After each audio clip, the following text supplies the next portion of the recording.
Hello and welcome to Murder on the Orient Express. This is my first playthrough.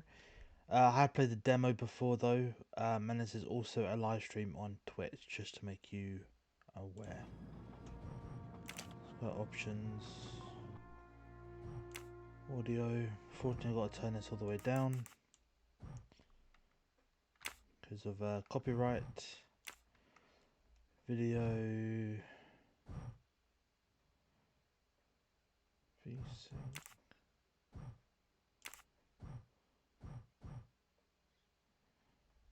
I'll just keep that on for now. Alright. Okay.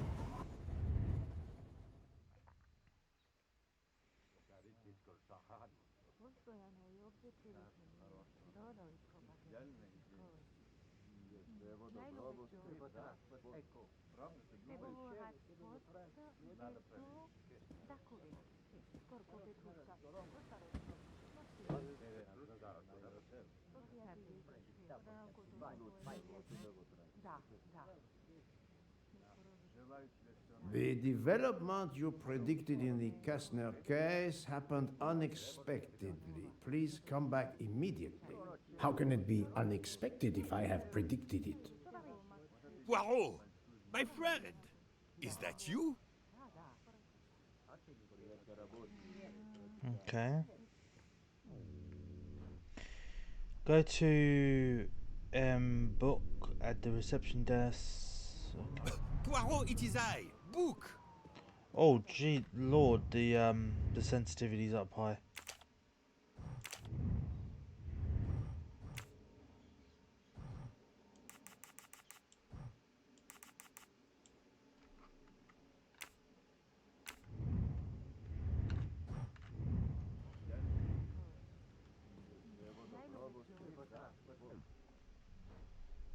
Yep. Poirot, is it truly you, my friend? Book, it is indeed me. What brings you so far from home?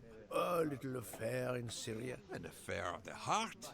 No, a modest affair of recovering stolen artifacts. But now I am summoned home to England and must leave immediately. This evening? You travel on the Orient Express, I hope. I have made no arrangements yet, as I just learned that an emergency has arisen, and I must return to England immediately. Very well. It will be my pleasure to secure you a sleeper on the Orient Express. If the director of the line insists, I accept with pleasure. And we'll dine together. For I too depart this afternoon. We'll have plenty of time to catch up. I'll have the hotel transfer our luggage. Excuse me, sir. You are the director of the line?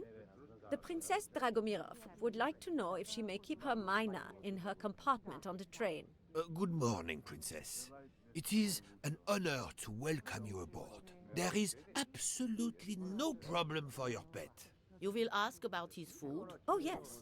The Princess Dragomirov would like to know if there is food for miners on board. Insects, small amphibians, baby rodents. Baby rodents? Of course, Princess. Don't worry. Your bird will be fed as you demand.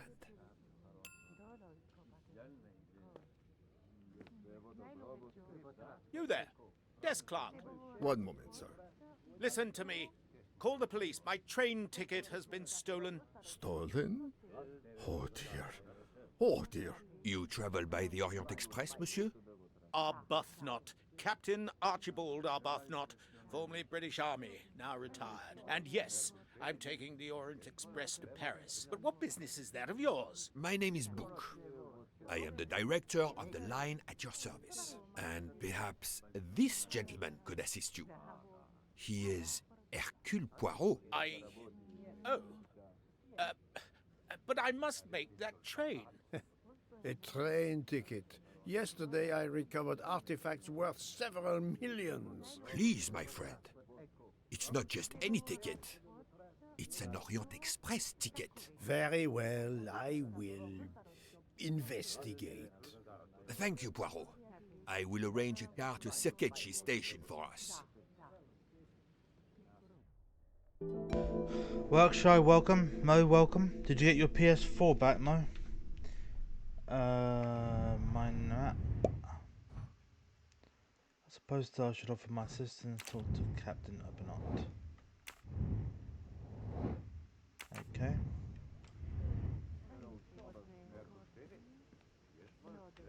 How do you know your ticket has been stolen, monsieur? I put it on a table in my room. I came down here to breakfast, and when I got back, my ticket was gone, and other things were on the floor as if they'd been tossed about. Alors, monsieur, I suggest we begin in your room. Will you lead the way? Sorry, you came back with 3, 4, and 5. What's Adam got? Alright.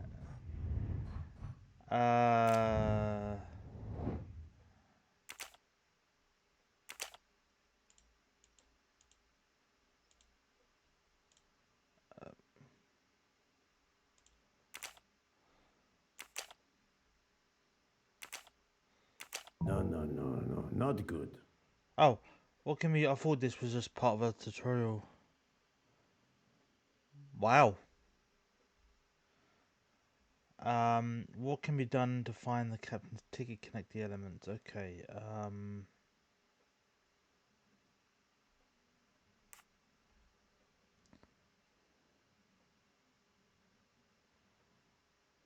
So search.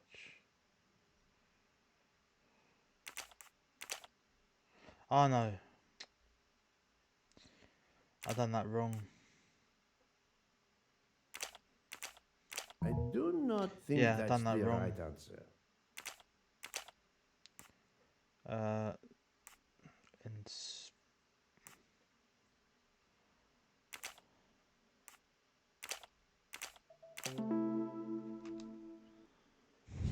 I'm right again. That happens to me a lot. now what? Go out with him.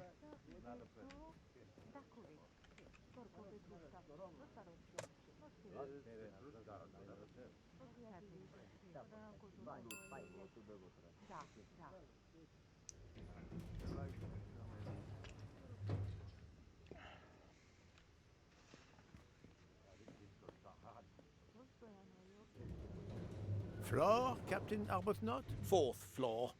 Oh, one mystery solved. 1 second.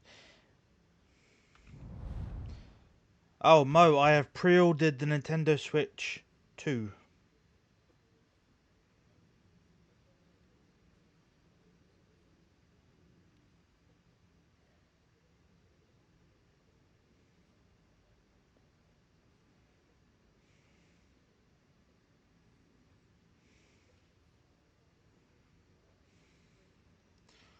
Oh shit, I thought I had pressed the button. I suppose I can exercise my powers of observation while we wait.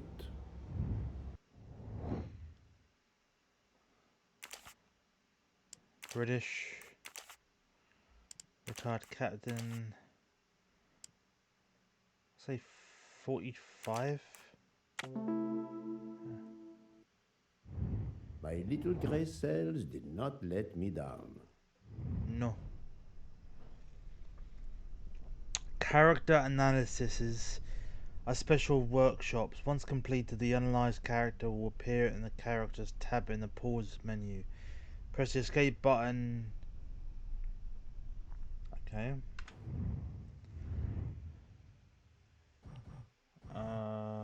Characters. 52 years old, Belgian, director of the Wagon Litz Company. Okay, cool.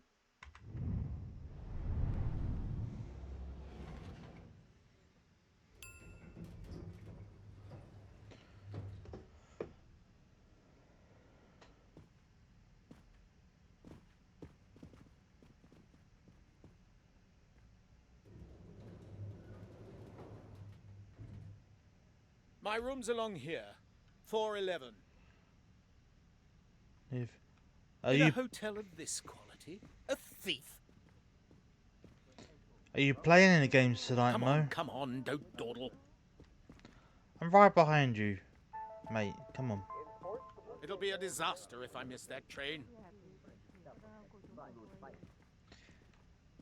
I'm sorry, the sensitivity is really not weird, but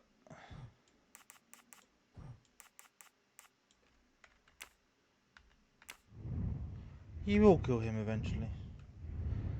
Workshop, thank you again for that link, by the way. You have locked the door, monsieur? Naturally. This is a foreign country. You have the key card? Of course. We will enter.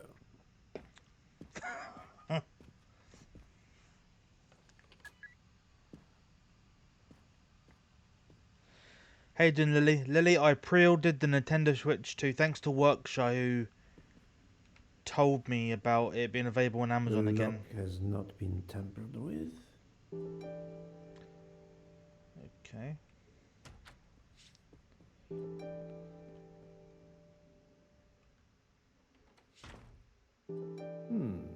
Water with traces of soap. The water is scented.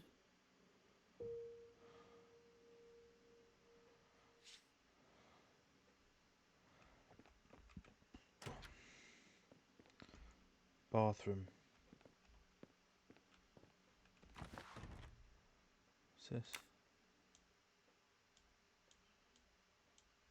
A perfume bottle. Empty.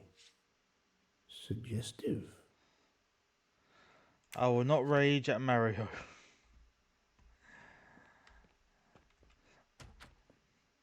Not bad actually with the Mario game though, Worky.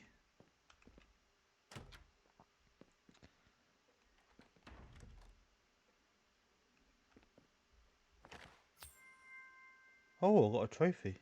Another delightful trophy for my collection.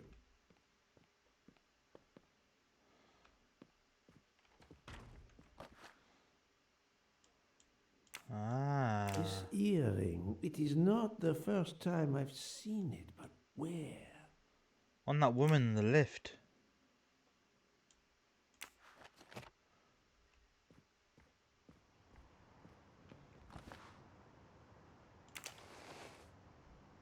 The wallet is somewhat worn. It contains just over $200 and the usual cards.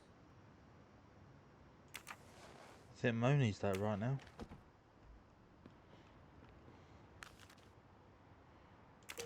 A fact sheet from a tour of Saint Sophia. Actually, I'm gonna play all modes work, so I'm gonna do them all. A fact sheet from a tour of Saint Sophia.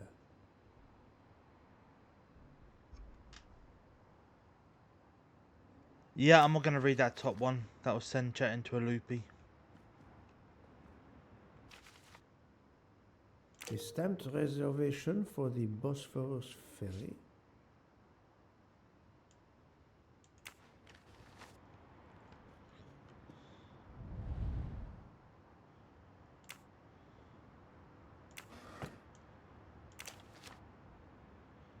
A brochure for this fascinating city.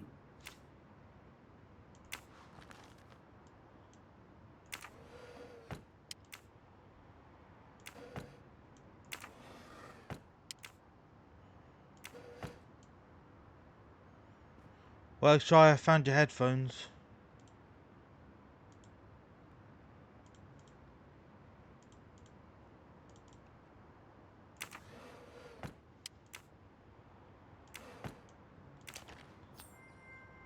Oh, You two can trophies. never have too many of these.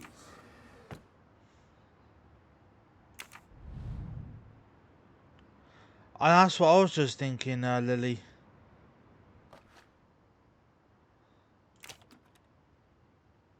A conspicuous gallantry cross for meritorious service in Iraq, yet he only retired as a captain.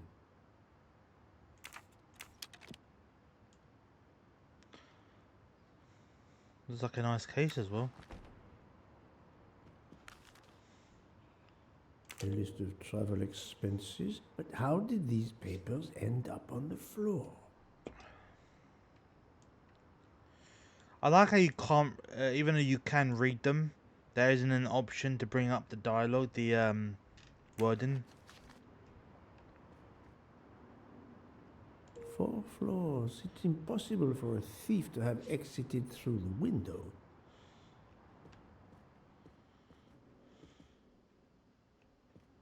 The bed is skillfully made. I think it's so you don't overread or something.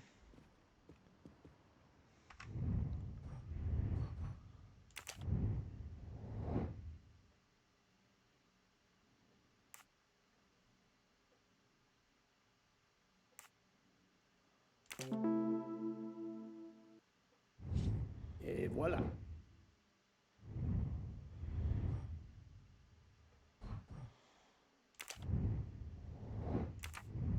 We've done that one. So I need to investigate the main door now.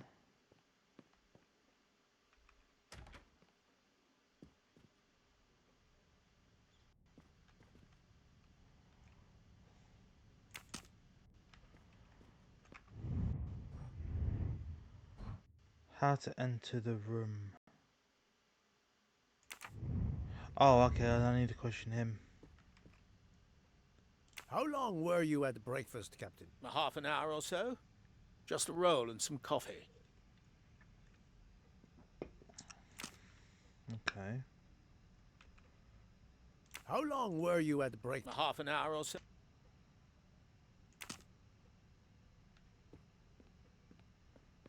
There must be something I'm missing.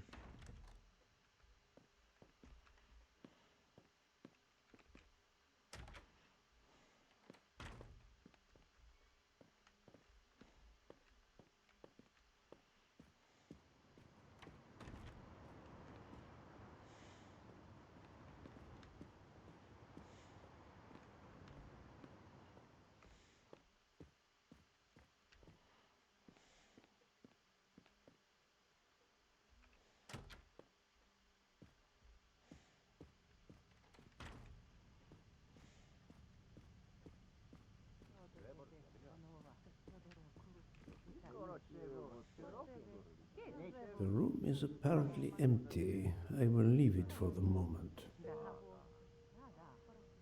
Investigate the neighbours.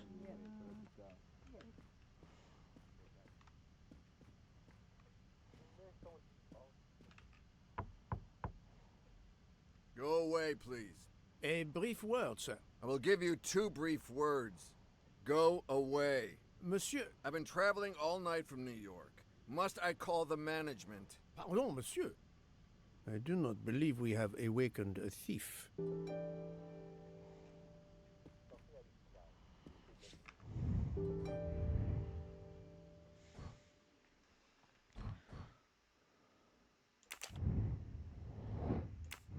Talk to the captain. Okay.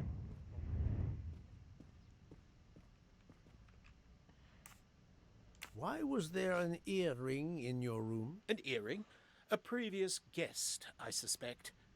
I don't wear them. How best this fine... afternoon went fine. Did you leave the window open? No. That must be how the thief escaped. I think not. Unless the thief had wings. The bed is very neatly made, but the corners are not military style. The price we paid for this hotel? I'm not going to make my own bloody bed. Interesting pronoun, that. We.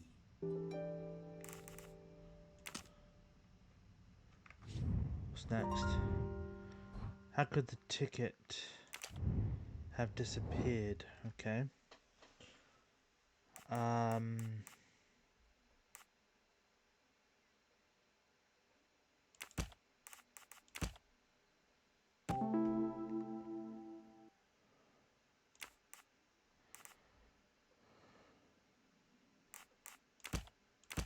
must admit I'm not right this time.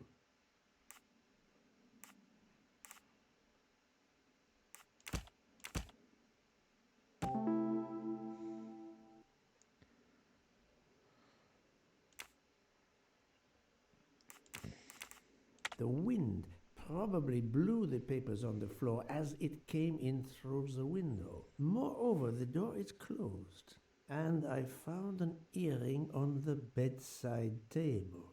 The captain invited a woman into his room. Maybe she is our culprit. That's the right answer.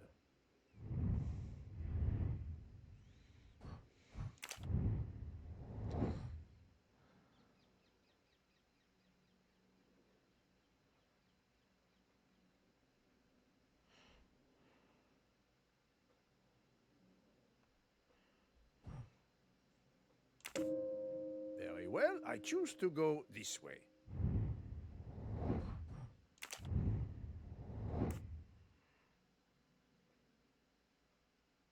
I'd say her. That was easy. Oh, work shy.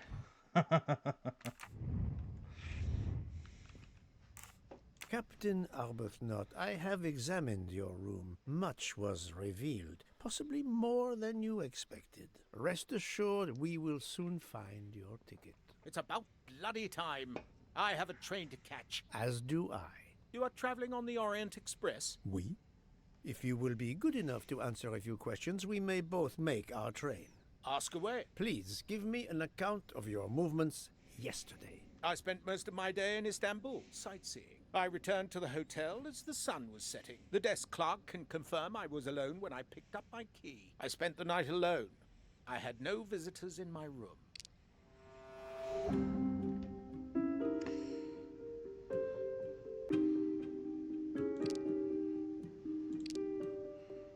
I'd say,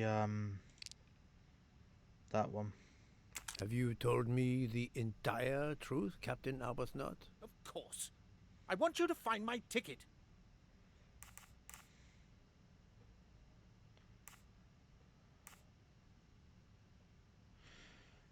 Proves that he is lastly earring. Can you explain the earring I found on the bedside table? An earring? Yes. Forgive me, Mr. Poirot. I had some business correspondence that wanted answering. The hotel provides help for business travelers. They sent up a secretary. I dictated a letter, and she mailed it for me. I hadn't noticed that she had lost an earring. And when did you invite this secretary? This woman may be the thief we are looking for. That was yesterday evening. My ticket was still there when I went down to breakfast. She can't have taken it. I see. Never mind. It is easily checked. And there was no other person in your room? No, I swear there wasn't. Ah, well, never mind. If it is not her, there is only one option left. Fine. Please finish your job quickly. I'll be downstairs in the lobby.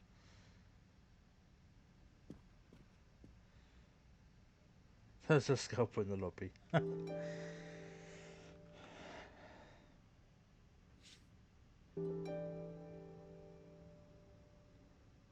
Ask about the desk clerk.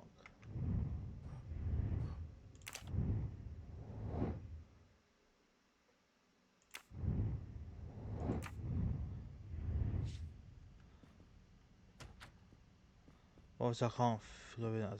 Do I need to go down?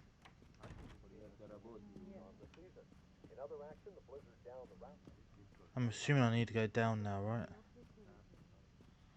To ask about the desk clerk.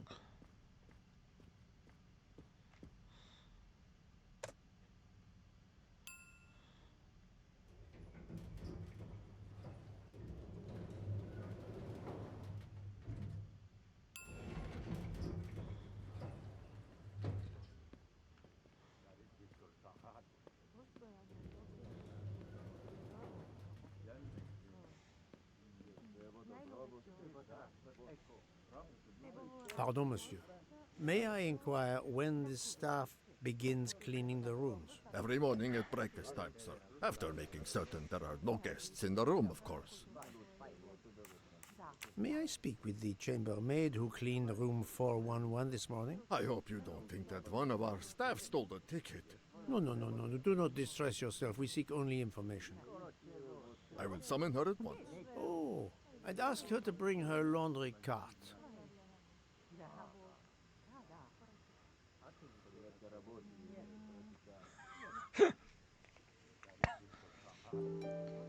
Well, actually, you're going to give me a coffin fit in a minute. Talks to the chambermaid.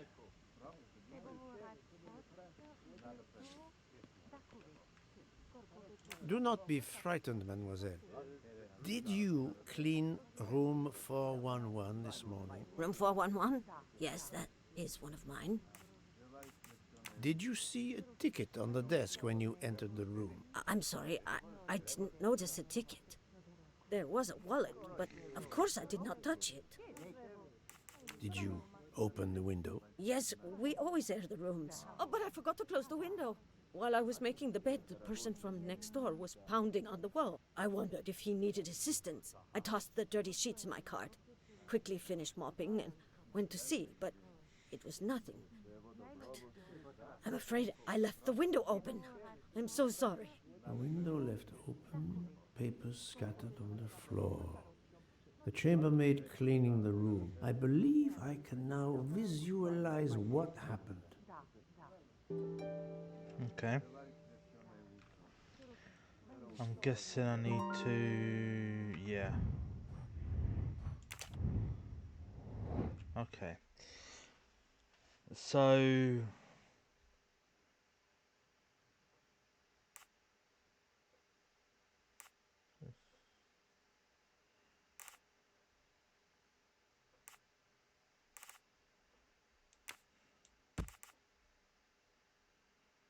That's got to go there, right?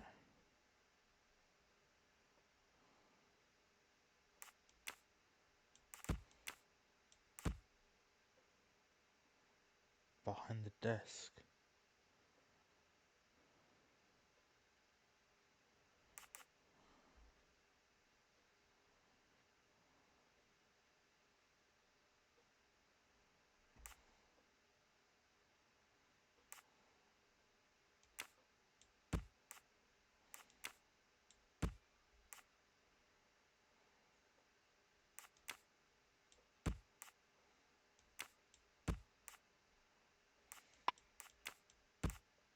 Think, Poirot. That is not a good answer. Yeah, I can't put the sheets last because these two are locked in place.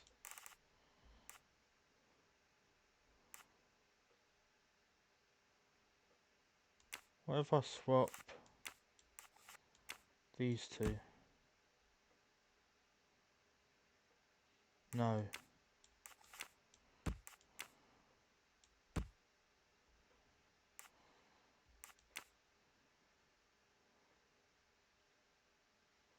Oh, that's a desk in the room.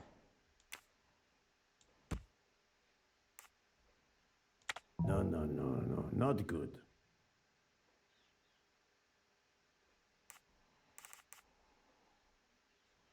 Oh, hang on a minute. No, no, no, no.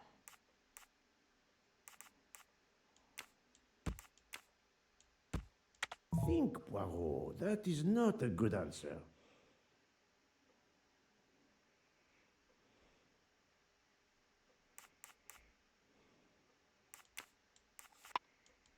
I can't move that one.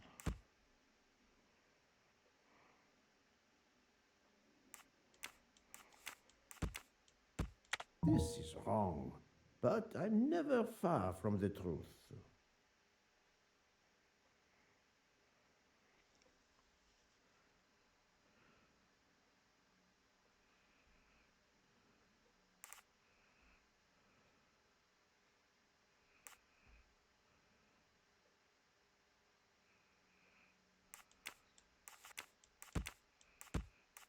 I must admit I'm not right this time.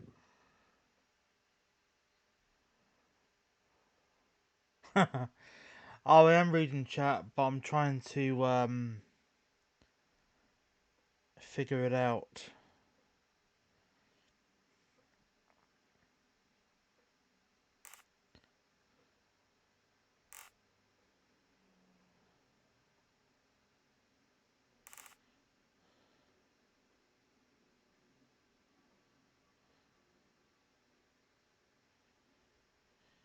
Yeah, I'm not gonna press hints.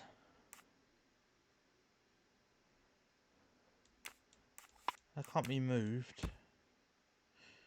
First, second.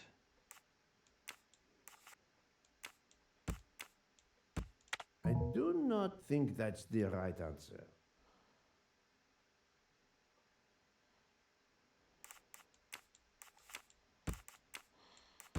I must admit I'm not right this time.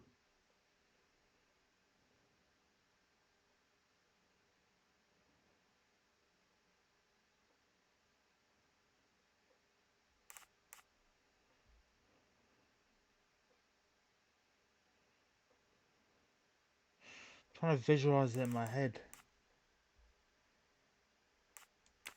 That's definitely right.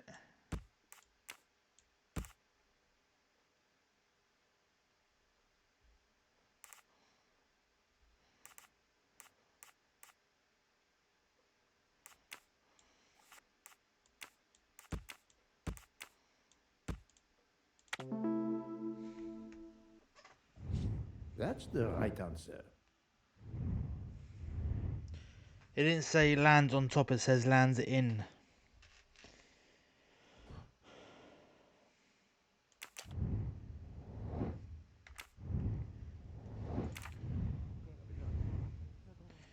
Appreciate your help, Lily.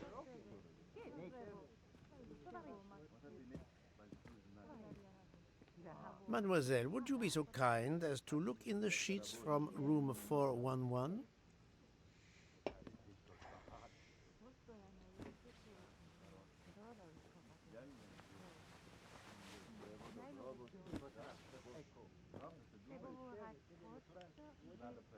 And so the missing train ticket completes its strange journey. An open window, a laundry cart, and an annoying neighbor. But chance is the only guilty party in this dark mystery. Mr. Poirot, I apologize. I believe my concern got the better of me, and I forgot myself. Thank you. It was a case of great magnitude. I'm glad I was up to the challenge. And that, I think, is that.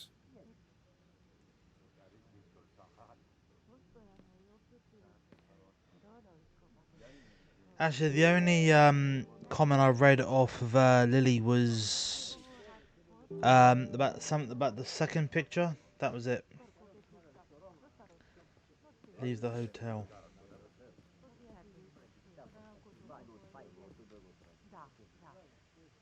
Our bags are all packed. I have my ticket and papers. If you give me yours, I'll hang on to mine. but as your secretary... As my secretary, you see to the bags, Hector. Yes. Yes, sir. That man, I have a curious impression of him, as if I were observing a wild animal, uncaged.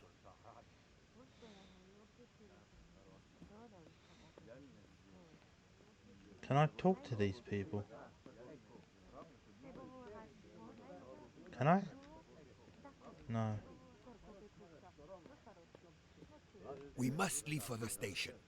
Our bags are in the taxi. Did you find the ticket? It was a case most difficult, but somehow Hercule Poirot managed. I knew you could do it. Now we can sit back and enjoy a relaxing train ride. You spoke too soon, mate.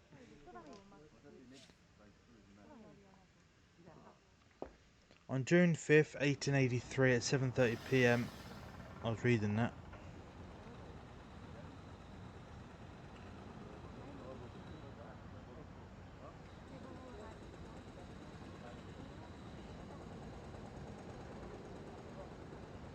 You are in luck, Poirot. Of course, no journey on this train is ever ordinary, but this is a special occasion. To celebrate the 140 years of the Orient Express, the engine will be none other than the splendid Pacific 231G558. There she is, Poirot. The most celebrated train in history. Oh, my eyes fill with tears of pride. It is time we were aboard, my friend. Follow me. The wagon-lit conductor, Pierre Michel, will direct you to your compartment. Lead the way, Book. It was built in France in 1922 by the Compagnie Batignolles-Châtillon. At the time of its purchase by the SNCF in Oi, oi, oi, oi. 1938, it could reach speeds up to 130 kilometers per hour. Wait until you see. It is like traveling back in time. Today, the train is limited to 100 kilometers per hour. I assure you, that You will walk be more faster, than mate. fast enough to get you to Paris in time for your connection to London. In the meantime, you will bask in the magic that is the Orient Express.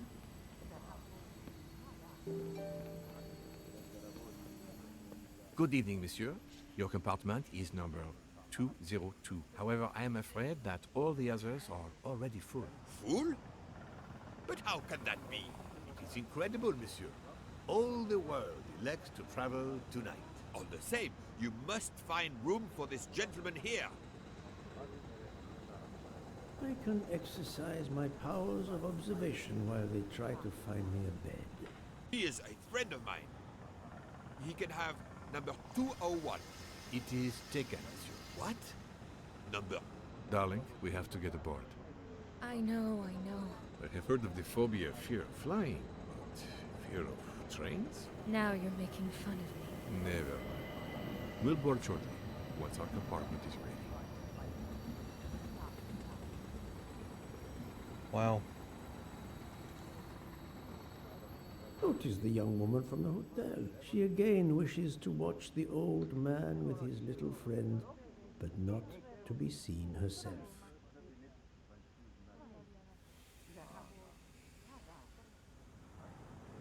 Is everything aboard the train, Hector? In your compartment, Mr. Ratchet. I'm having them disinfect the room again as you instructed. I also got a call from the Indians. The sale is going through as you expected. There was never any doubt. No other phone calls, Hector? From Geneva or Venice? No, sir. Who were you expecting? Never you mind. Check our tickets. We're not going in until everything is confirmed. The young man seems quite agreeable, but the older man is something quite different. The older man is an arsehole. Why did you order so much lobster, Hotaru? My dear Freya, I need it for my specialty on the second night. And if the lobster a la mori isn't fresh, the passengers will know. We don't have enough space for my desserts. Tonight, milk chocolate cake. Tomorrow, my specialty. That is not my concern. They will not have room for them anyway. Serve your lobster tonight. Chicken a la mori must be the first night dish for the travelers. It is easier to digest. Ugh, you really are the egomaniac everyone says you are. I have every reason to be. I am the engine. You are just the caboose. Oi, have a bit more respect for the lady, you twat.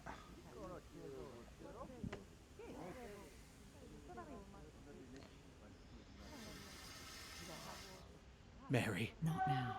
Not now. When it's all over, when it's behind us, then.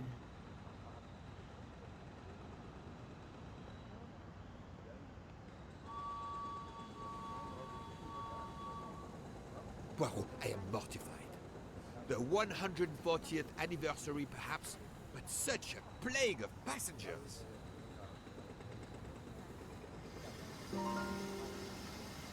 Poirot, I am mortified. Oh.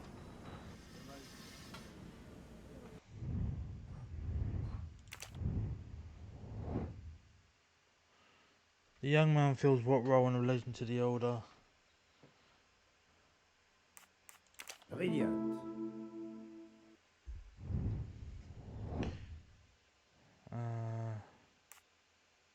Good.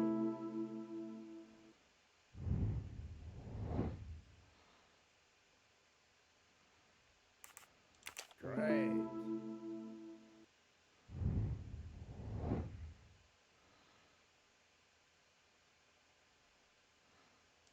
Yes.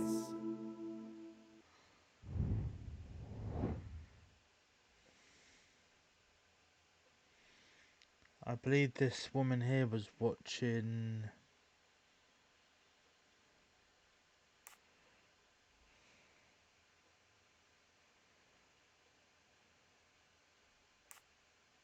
This is wrong. but I'm never far from the truth. Notice the young woman from... I do not think that's the right answer. Oh wow, Notice the okay. young woman from the hotel. She again wishes to watch the old man with his little friend. Brilliant. Oh. That's the right answer. That surprised me.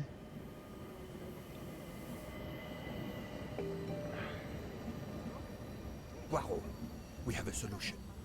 A gentleman has not yet come. An Englishman, a Monsieur Harris. A name of good omen. It is already time to leave. What do I care for Mr. Harris? As Monsieur pleases. I had your things sent straight to your compartment. Unfortunately, you will be with another traveler. No. Only for the first night. It cannot be helped. I will survive, mon ami. Monsieur Book, we can't find enough space in the kitchen refrigerator to store all of my ingredients. How is it possible? His recipes are extravagant. We need to leave something on the platform. If my lobsters don't go, I don't go. And have the passengers of the Orient Express go hungry? Never! Must I intervene? The problem is unworthy of Poirot, but I do not intend to starve on the most luxurious train in the world. Thank you for coming to help us. It is impossible to fit everything into the Gary's refrigerator. Obviously, my entree are more important than dessert. If Mr. Mori delays his lobsters for a day or two, we can restock at another station. Delay? You ask me to delay? Freya? Calm yourself, my friend. I'm sure we can find a solution. Is that a diagram of the refrigerator? May I see it? Yes. He refuses to look at it. Oh, she's definitely American. I'd say pastry chef. Ooh. I want to say 27. My little gray cells did not let me down. Thank you.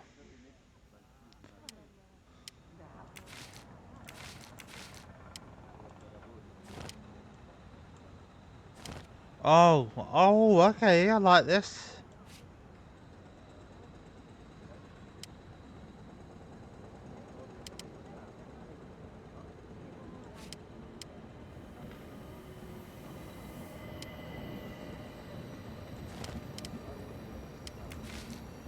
Ah, shit, I didn't want to do that.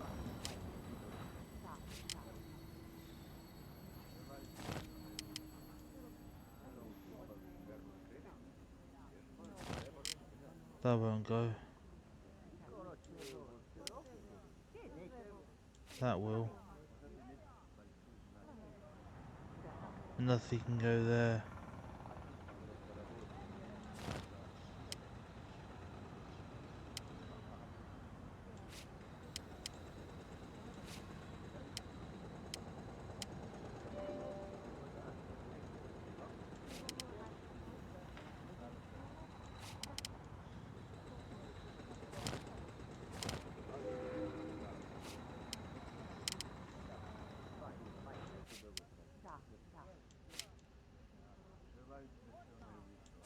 Oh, almost.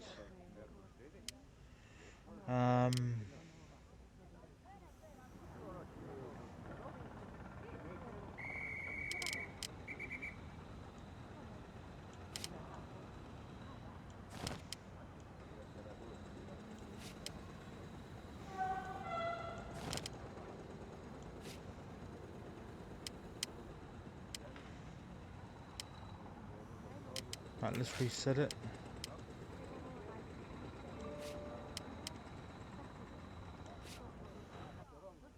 No.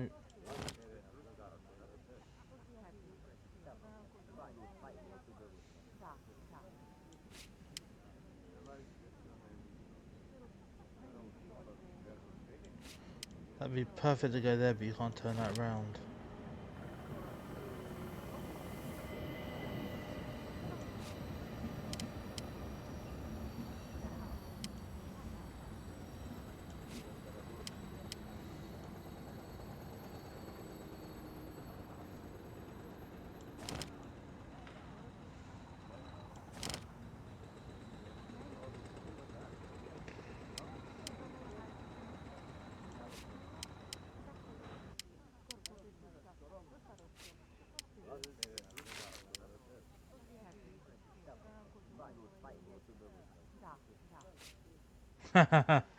No, I'm very calm, Workshop. I'm very, very calm.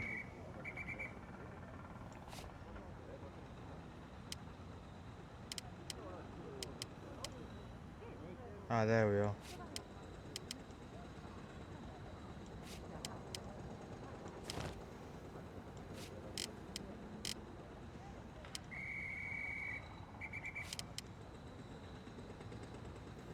That won't work. Neither will that.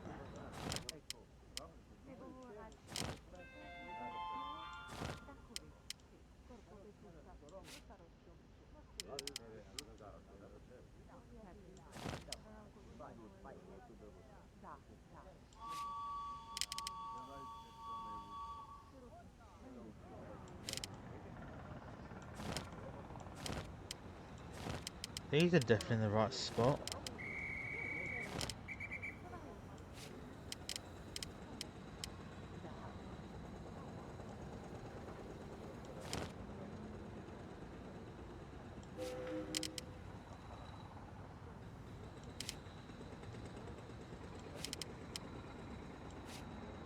Et voilà. You saved tomorrow night's dinner. Mr. Poirot, I will reserve the finest lobster just for you. I look forward to it, monsieur. And to the dessert, mademoiselle. Hopefully.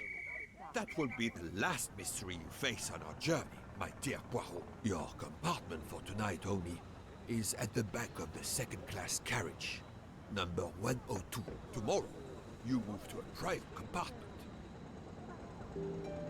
Nice.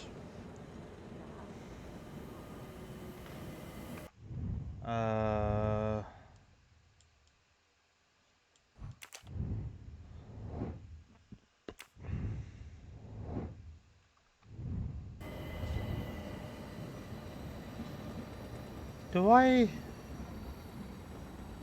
just want to see something real quick. No, that wasn't a clue.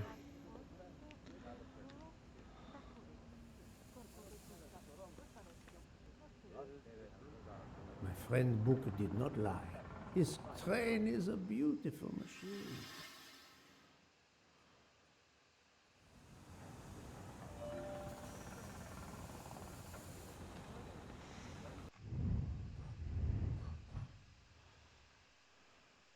Thank you for the lurk, and good night, Lily.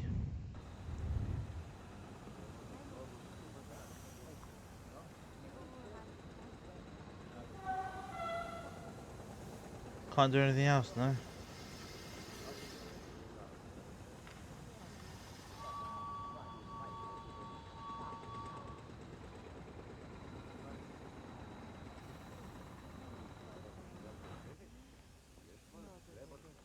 Welcome, Monsieur Poirot. I apologize for the delay. Thank you, Monsieur Michel. I am delighted you could accommodate me.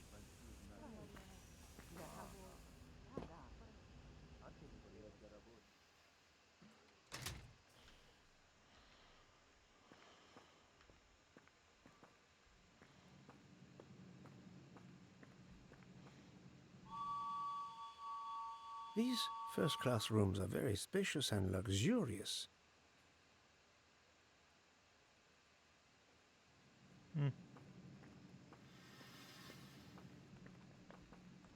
Wrong compartment.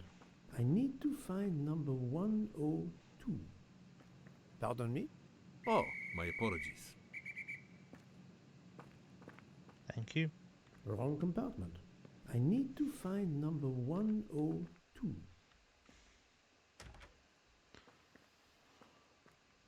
Toilet.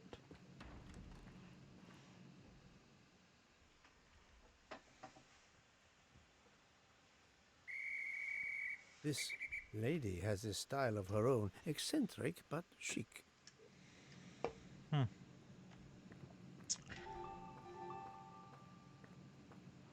102.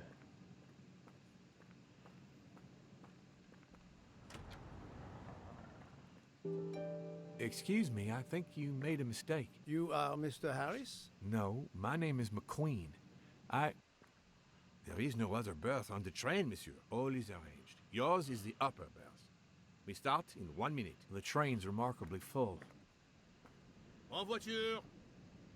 Listen, sir, if you'd rather have the lower berth, easier and all that, well, that's all right by me. No, you are too amiable. It is for one night only at Belgrade. Oh, I see. You're getting out of Belgrade. Not exactly.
Ladies and gentlemen, dinner is served. You may join the rest of the passengers in the dining car.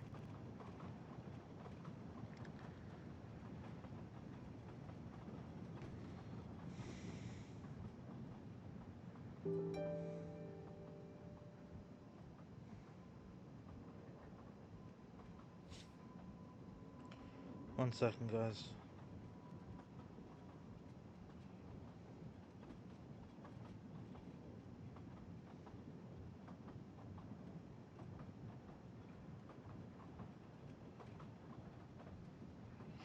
So I hope everyone's doing well.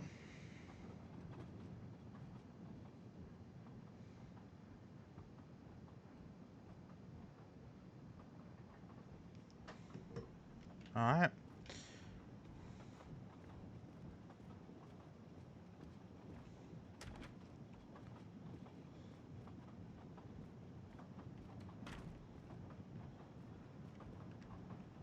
Excuse me, monsieur. Pierre asked me to inform you that a passenger left us, so his room is yours. Monsieur Bouc instructed that your things be transferred to room 202 during dinner. You will be more comfortable in first class. It is true what you say. Thank you, Mr. Fauché, monsieur. Where will my new compartment be? Room 202 is at the far end of the previous car. I see, thank you. What is your position on the Orient Express? I manage the bar car, and I also do the restaurant car service. Well, then do not let me keep you. Lobster tonight, isn't it? Yes, indeed. I'll leave you to it, then. See you soon, monsieur.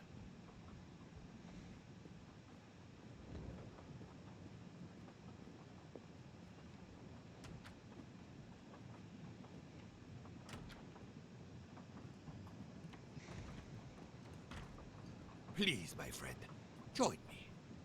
I have taken the liberty of ordering you your lobster. Thank you. It appears our fellow passengers are all gathered here again tonight. Ah. If I had but the pen of a Balzac, I would depict the scene. Oh, it is an idea, that. Ah, you agree. It has not been done, I think, and yet it lends itself to romance, my friend.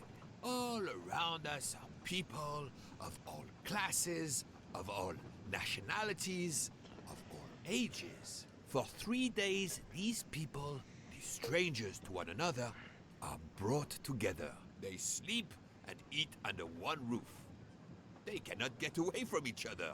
At the end of the journey, they part. They go their several ways, never perhaps to see each other again. Certainly it interests us, inviting us to watch and wonder about their lives. Ah, I know you, my friend. Even now, Your mind, it is at work. Let us test it. For example, what do you make of those two?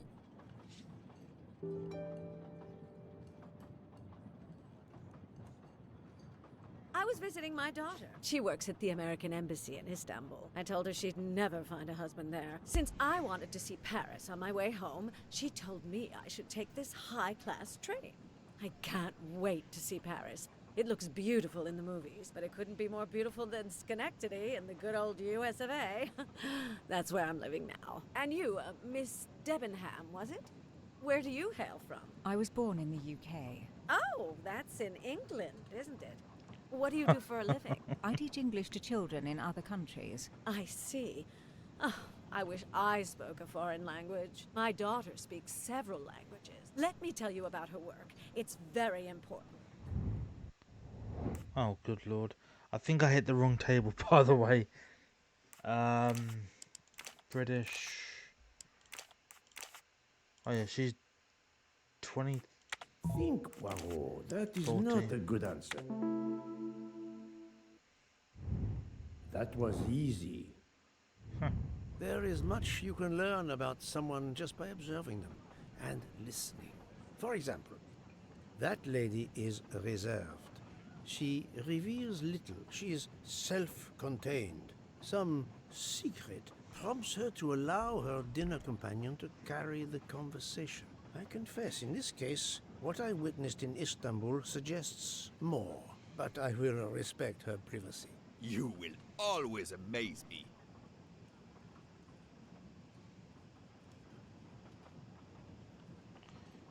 Oh, you can't actually do those two.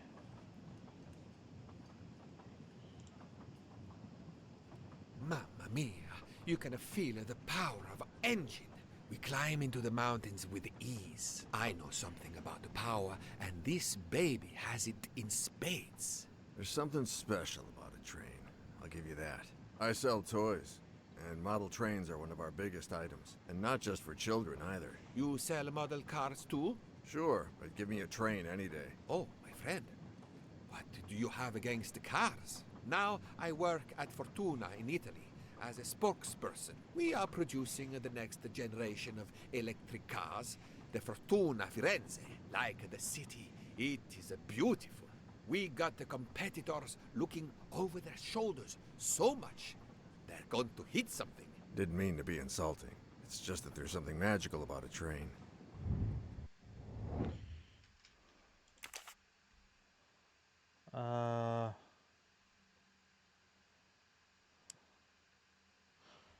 I actually kind of forgot what you said, to be honest.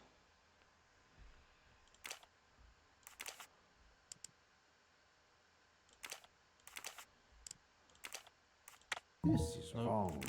But I'm never far from... No, not good. I must admit I'm not right this time. This is wrong. But I'm never far from the truth. I do not think that's the right answer. Think, Poirot. That is not a good answer.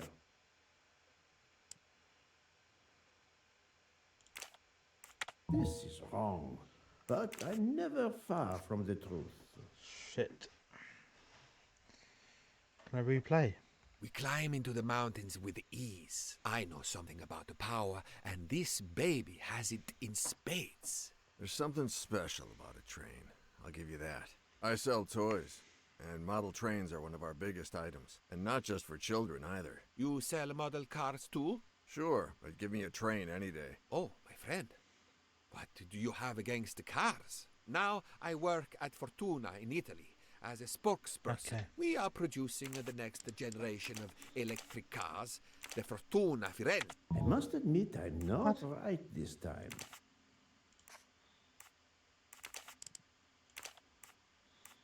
I do not think that's the right answer. Oh, sorry, spokesman. Think, Poirot. That is Fucking hell. not a good... No, not good. Wow, I got there eventually. My little grey cells did not let me down. The loud gentleman is very confident, a master of his own fate. It is as much in the inflection as it is in the words. He believes in winning, also that he is the one who will win. You are a magician. Oh, it is not a parlor trick, my friend. It is simply observation.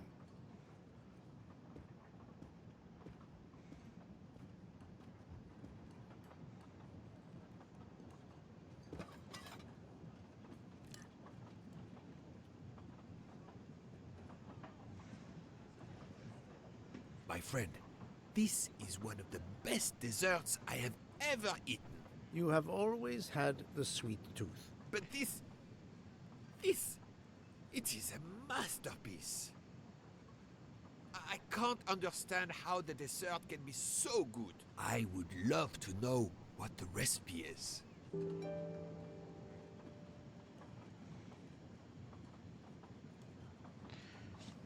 Okay.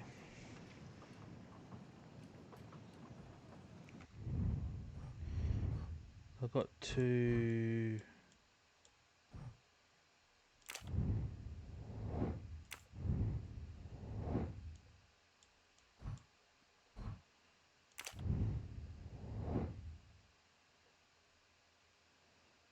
Try to get Mrs. Nelson's recipe from my friend, but okay.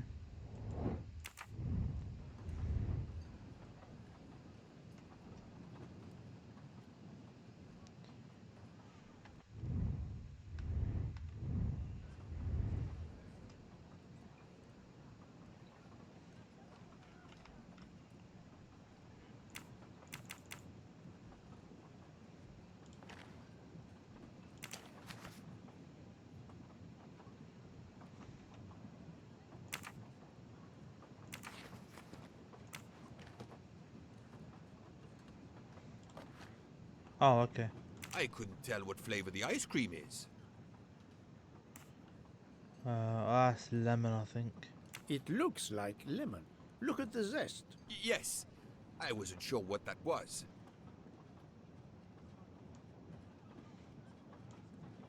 What is the red fruit?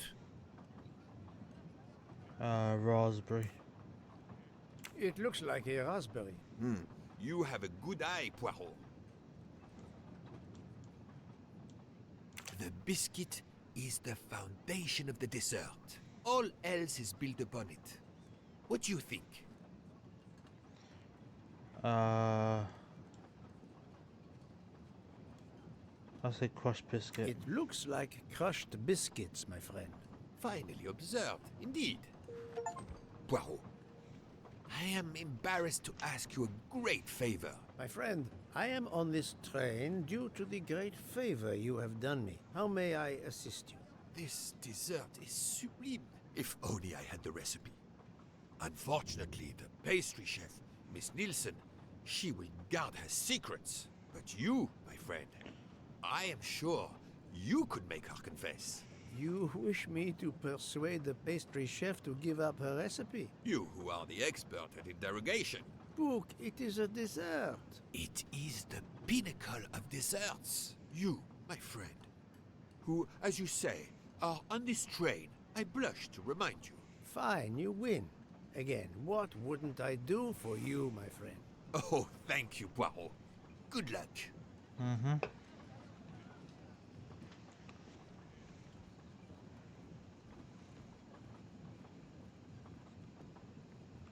Good evening, mademoiselle. Good evening, sir. How can I help you? That was a magnificent dessert you served us tonight. I wanted to tell you personally how much both Monsieur Bouc and I enjoyed it. Thank you very much, sir. In fact, it is so good. Monsieur Bouc insists on knowing how you made it. Oh, sir, I'm sorry. You must know a chef never gives away their recipes. But, well, you helped with the refrigerator, and without space in it for me, there would have been no dessert. Very well. To prepare tonight's dessert, first I melt sugar to make caramel. Then I spread this caramel to make tuiles. Between two tuiles, I add a small scoop of lemon ice cream, and I put the whole thing on a strawberry crown. Poirot, you are suspicious even now. The pastry chef gave up her prized recipe a little too easily. I sense she wasn't entirely honest with me.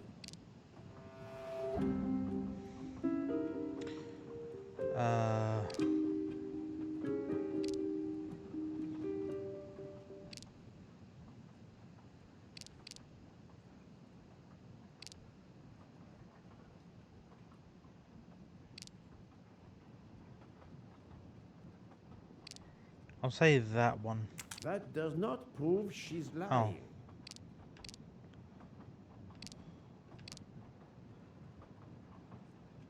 Thank you for sharing your recipe with me, but I doubt those are strawberries you're using. Oops. Oh, of course. You have a good eye, Monsieur Poirot. Very well. What fruit do you think I used?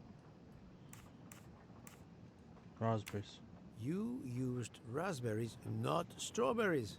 I'm not fooled. You're right. Mr. Book, he couldn't tell the difference. Let's move on to the bottom part of the dessert. My favorite part of the dessert.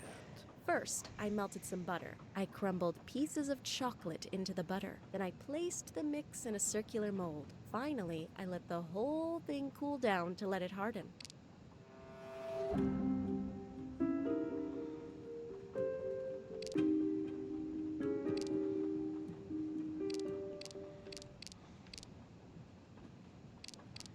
I'll say that one. I know there is a clue somewhere to Oh, okay. prove she's lying.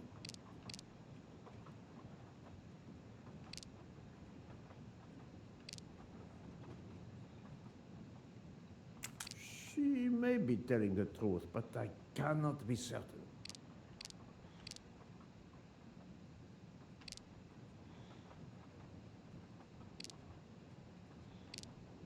She is lying, but why? It's certainly not chocolate that you've crumbled. I see you do have an excellent palate. Do you know what ingredients I used? Oh, of course. Yes, crushed biscuit. A clever pastry chef might mix crushed biscuits with butter to create this delicious base. That's it. You're getting closer to the entire recipe. Closer? I've caught murderers with less difficulty than this. I'll give you one last challenge. I'm sure you will be able to figure out the order I mix my ingredients in. If you can, you will have earned my recipe. Mademoiselle, solving the murder of Roger Ackroyd was easier than this.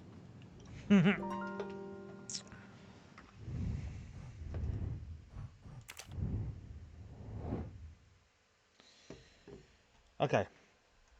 The vanilla. Shit. The vanilla is added just before the flour. That's vanilla, if I'm not mistaken. Oh, that's milk.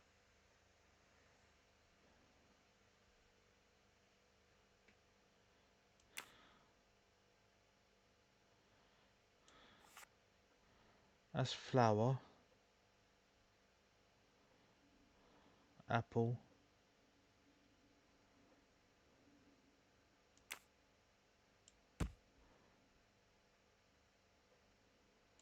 Eggs. I would be definitely flirting with her.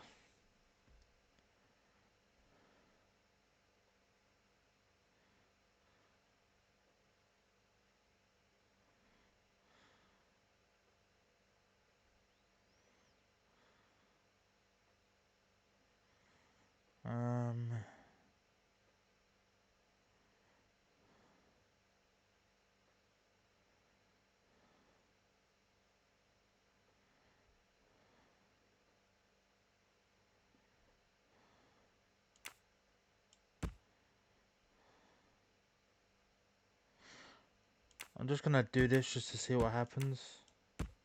I do not Nope. think that's the I right thought that answer. was. I thought that was it. Not it.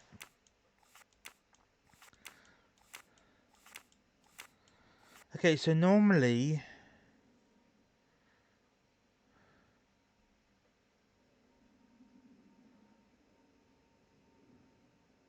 So sugar and milk are not together. The vanilla is added just before the flour. The eggs are added first or last. Okay, so the eggs are in first.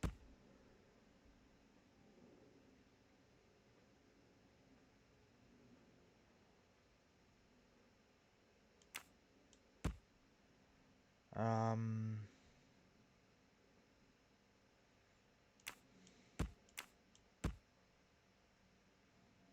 she's never had sugar and milk consistently, so let's say that's there. Think, Poirot. No. That is not a good answer.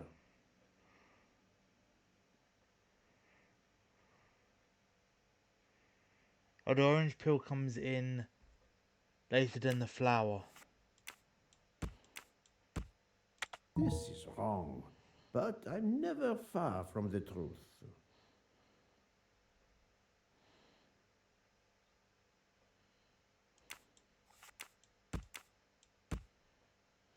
No, not good. 8 hours later. Well, this is for the custard.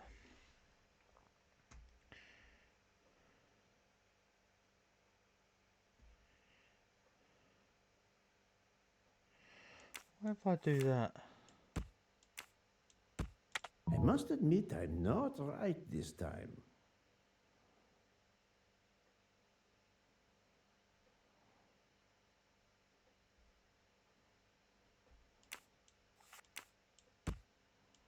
What's this? Is that vanilla?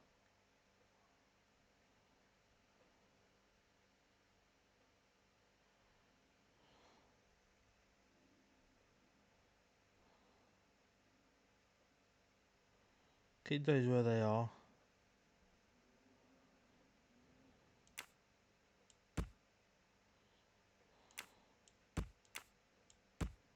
This is wrong, but I'm never far from the truth. Vanilla added just before the sugar. Flour.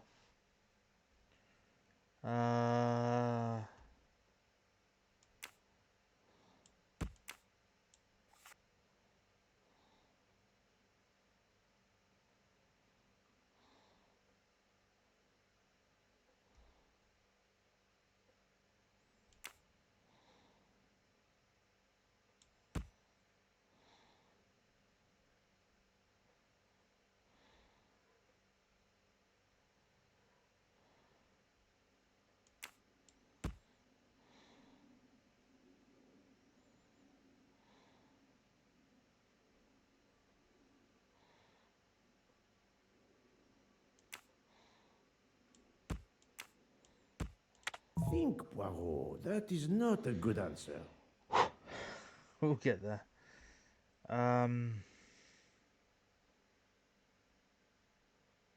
Oh, just before the flour, so that's there. That makes sense.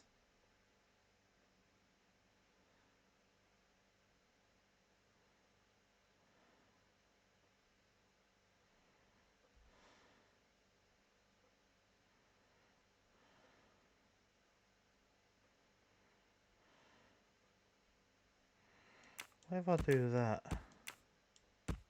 I must admit I'm not right this time.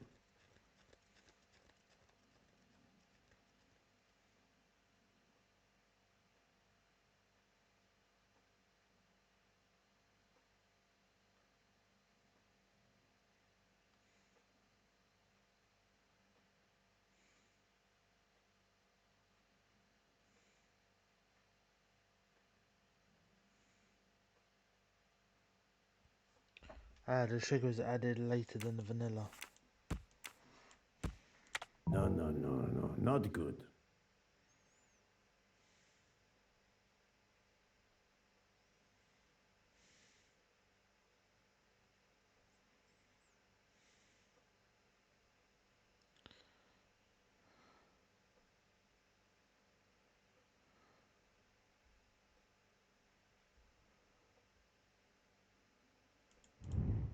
Oh. Vanilla added just before the flour. The eggs added first or last. So the eggs are definitely last. And the orange peel is there. Okay.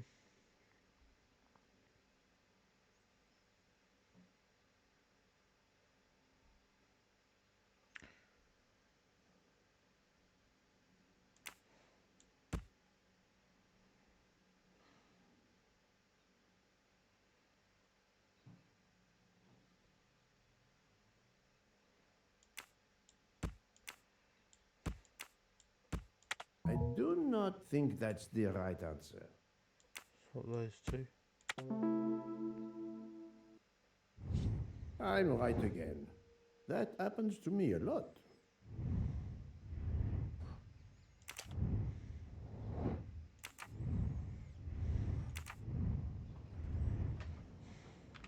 As promised, my recipe is yours. Give me 5 minutes to write it down for you. Thank you. I am in your debt.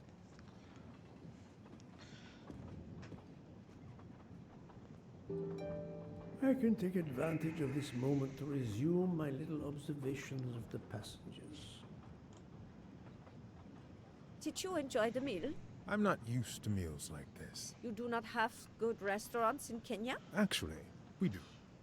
This isn't the 1930s. I did not mean to offend. You didn't like the meal? The lobster, it was undercooked, and the potatoes were too dry. I expect, being Princess Dragomirov's assistant, you must be used to eating well. Cooking is an art. You do not need to wear the chef's hat to be an artist. What is your favorite dish? Currywurst. It is a specialty of mine. Specialty of mine. I'll say she's Swiss.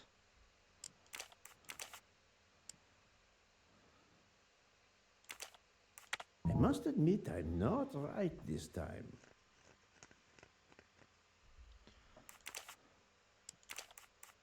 I do not think that's the right answer. Did you enjoy the meal? I'm not used to meals like this. You do not have good restaurants in Kenya? Actually, we do. This isn't the 1930s. I did not mean to offend. You didn't like the meal? The lobster, it was undercooked, and the potatoes were too dry. I expect, being Princess Dragomirov's assistant, you must be used to eating well.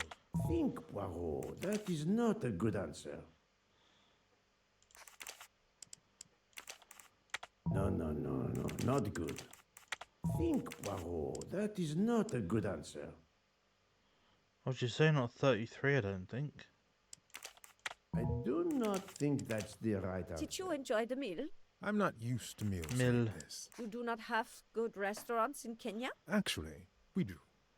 This isn't the 1930s. I did not mean to offend. You didn't like the meal? The lobster, it was undercooked, and the potatoes were too dry. I expect, being Princess Dragomirov's assistant, you must be used to eating well. Cooking is an art.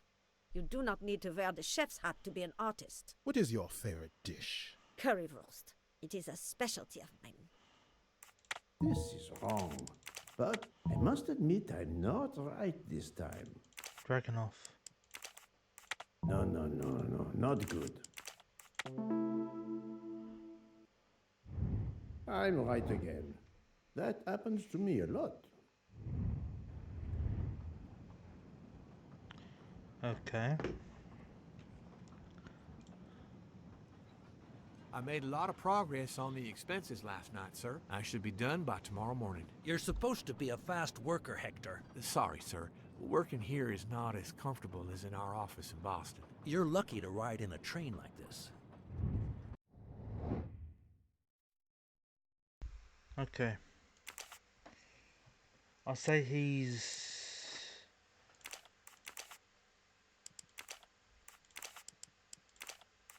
No, not good. Et voilà. Here you are, sir. My recipe. Please tell Mr. Book he should not expect my recipes for the other desserts. Thank you very much, mademoiselle. I know he will sincerely appreciate the gesture, and I will make certain he gets the message. Yes, sir?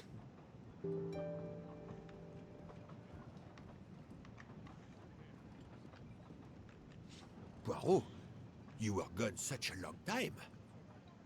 It proved more challenging than I expected. This is wonderful. Did it require the use of your little grey cells? More the exercise of my little taste buds. Thank you so much, my friend. Eat your dessert. You've earned it.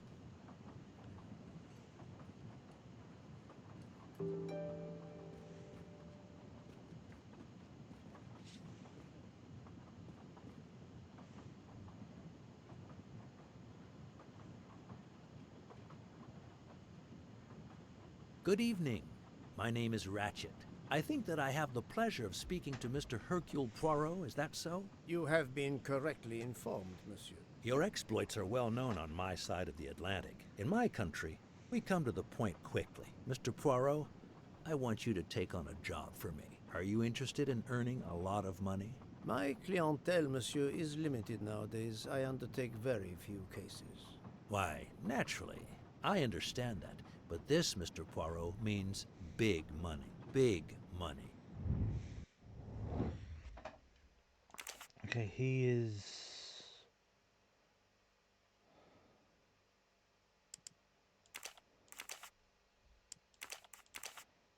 He's got to be 62 at least.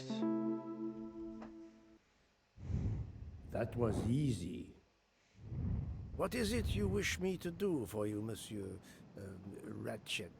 Mr. Poirot, I am a rich man. A very rich man. Men in that position have enemies. I have an enemy. Monsieur, in my experience, when a man is in a position to have, as you say, enemies, then it does not usually resolve itself into one enemy only. Yes, I appreciate that point. Enemy or enemies, it doesn't matter. What does matter is my safety. My life has been threatened, Mr. Poirot. Now, I'm a man who can take pretty good care of himself. But as I look at it, a little insurance wouldn't hurt. And remember, big money. I regret, monsieur, that I cannot oblige you. What's wrong with my proposition? If you will forgive me for being personal, I do not like your face, Mr. Ratchet. Now, if you wouldn't mind, I'd like to finish my coffee peacefully.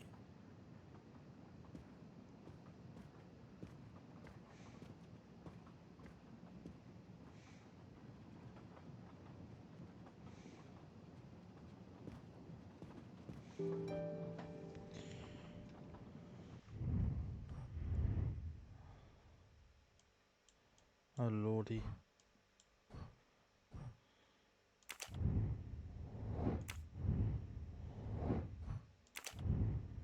Let's go rest of my cabin, so it was 20 something, wasn't it? This way. 202, was it?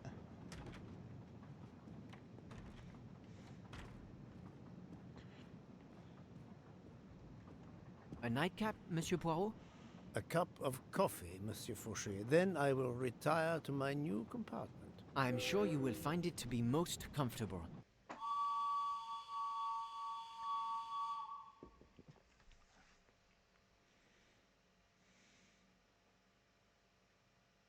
We have stopped? Yes, sir. Belgrade Station. If you'd like to go out and get some fresh air, now is the time. The train leaves at 9:15. No, I see that it is snowing. I will not seek out the fresh air. Probably a wise decision. May I suggest a chocolate to accompany your coffee? It is produced by my father, the best chocolatier in Switzerland. I would never refuse a chocolate with such high recommendation. I know you will enjoy it, and please let me know if there is anything else you require. Okay, he is say Swiss bartender, and he's definitely 28. My little grey cells did not let me down. Everything was perfect. Thank you very much. My pleasure. Is there anything you require, monsieur? No, merci. Okay.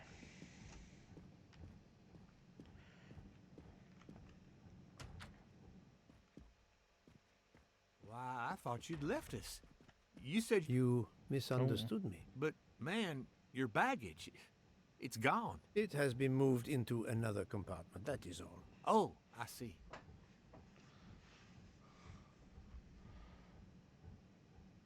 He looks like someone you meet on in a British pub.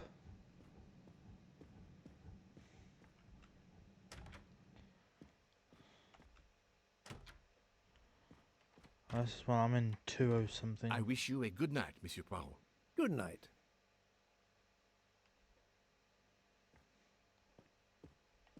I hope you'll sleep well and that your head will be better in the morning. It is just the cold. I'm now making myself a cup of tea. I hope it'll warm you up. I hope so. Good night. Well, good night, my dear. What a brave girl. On the other hand, that man there in the next cabin, Monsieur Ratchet, he scares the hell out of me. There's something wrong about that man. My daughter always says I'm very intuitive. When Mama gets a hunch, she's dead right. That's what my daughter says. And I've got a hunch about that man. He's next door to me, and I don't like it. I put my bags against the communicating door last night.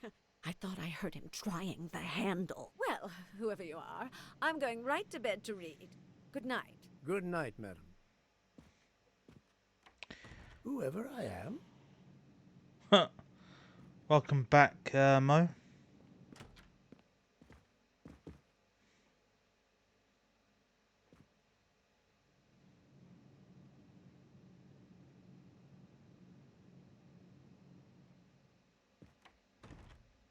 Monsieur Ratchet seems very upset. I'll go in the room next to him.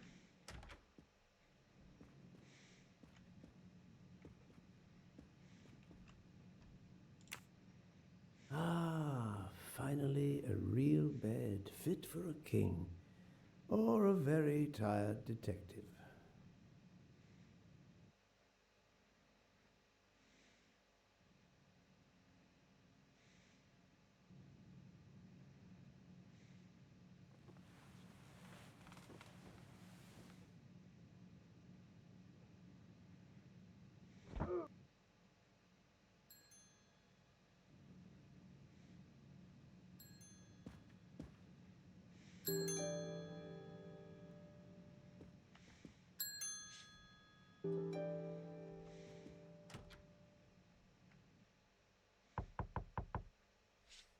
Monsieur Ratchet?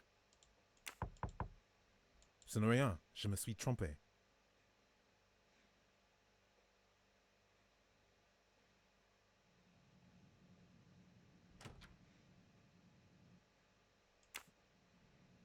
Hmm.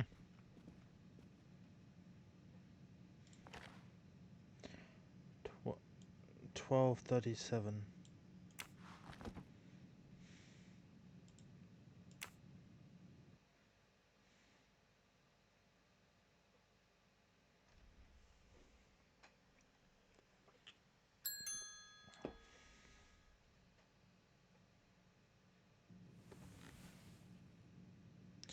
It's going well so far. Good night, madame.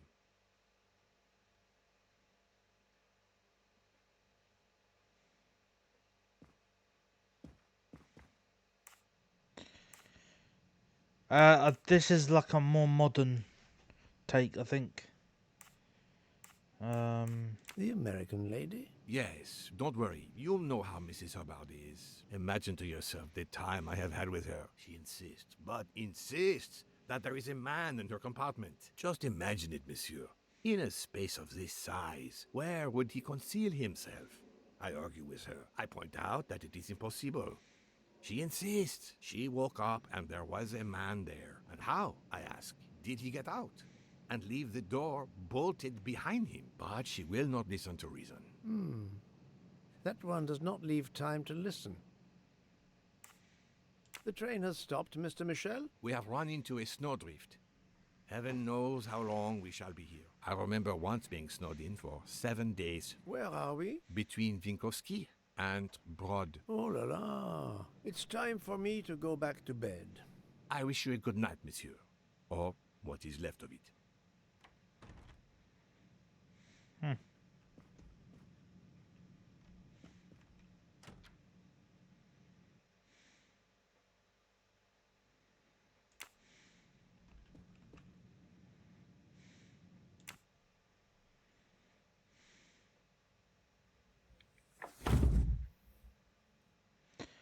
So what are you playing tonight, Mo?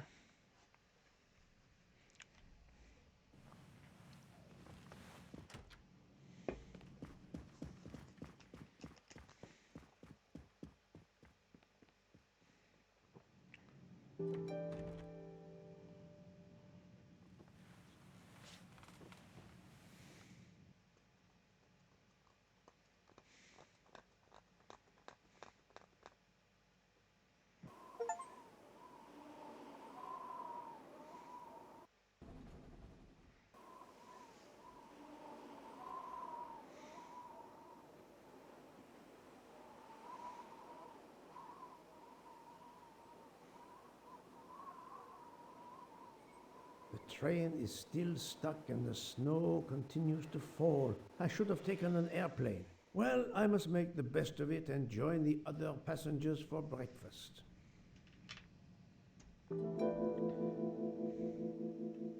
The train still hasn't left.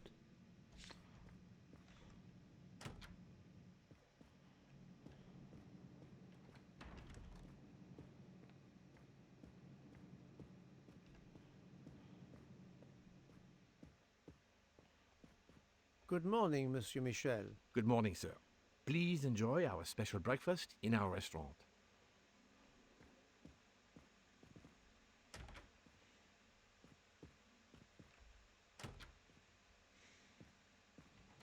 This delay is intolerable.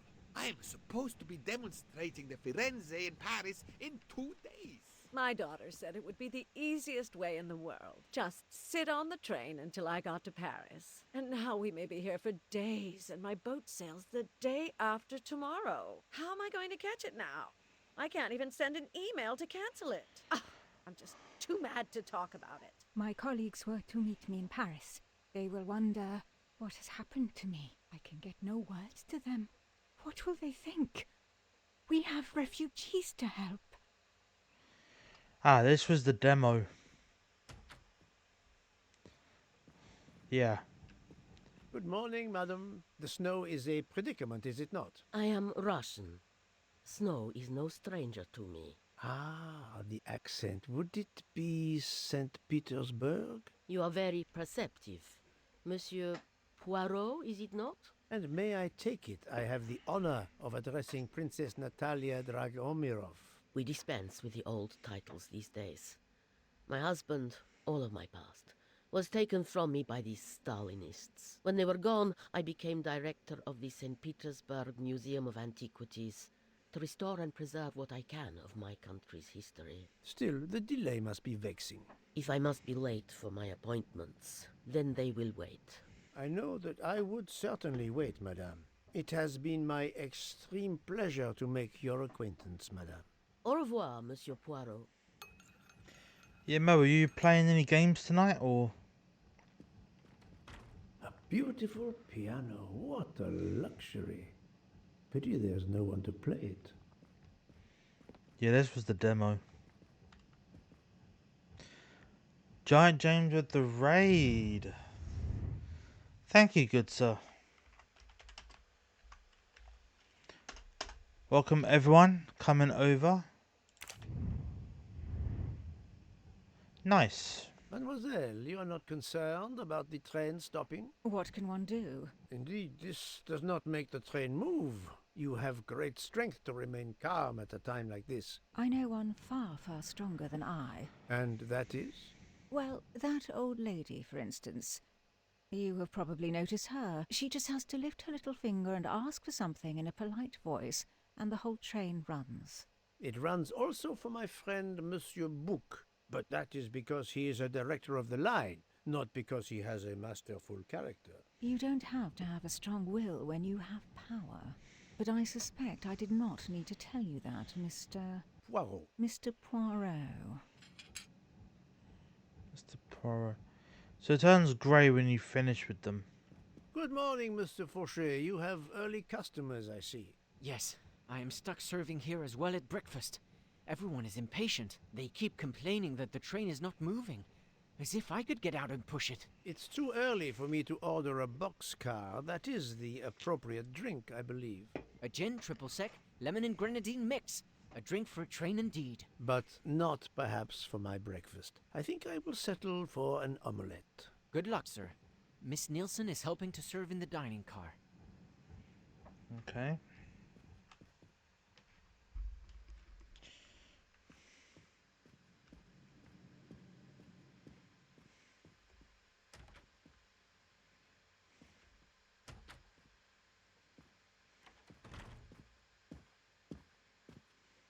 How long are we expected to be stranded here? It won't do much good complaining to me. That fellow there with the moustache, he may know something. Excusez-moi, sir. Yes? Monsieur Bouc asks for you to join him in compartment 203. Look here, Poirot. Can you tell us anything? I can tell you the snow, it will not move aside on its own. Of course. But you obviously have some influence with Book. I am going to see him now. I will ask him if he has any information.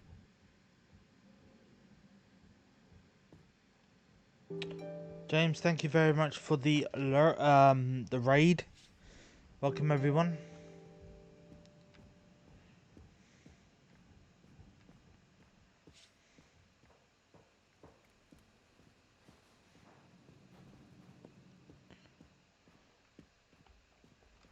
Oh, I can't get in there.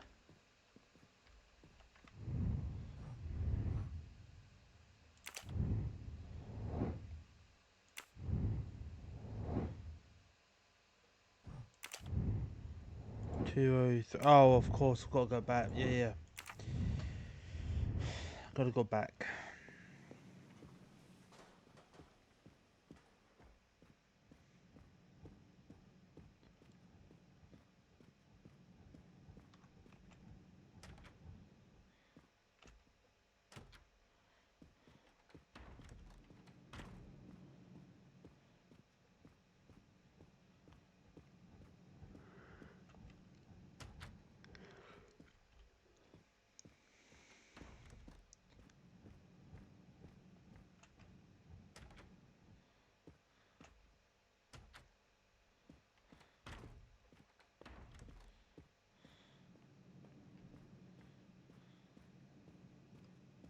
Ah, my good friend.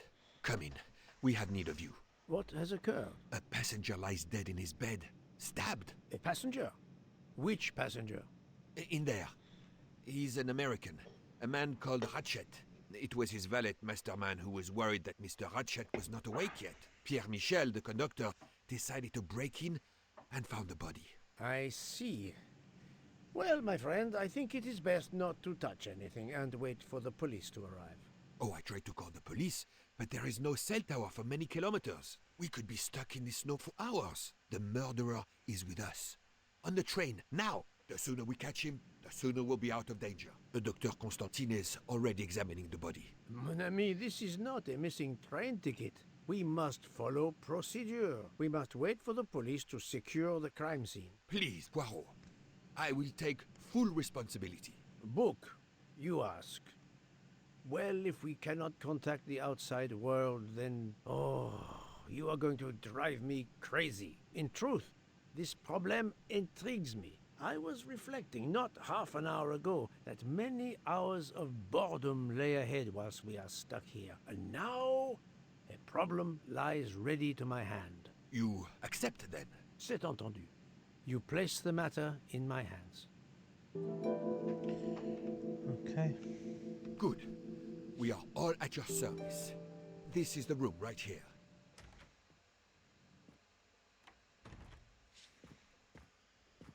Mr. Poirot, I am Dr. Constantine. Forgive me, Doctor. You are a medical examiner? No, but I have assisted in post-mortems at Nairobi Hospital, where I am a teaching fellow. I am familiar with your excellent institution. I do not intend to perform a full autopsy, but a preliminary examination should be of some use. Of course. May I have a look? Then we can compare notes. Please. If you need any help, I won't be far away.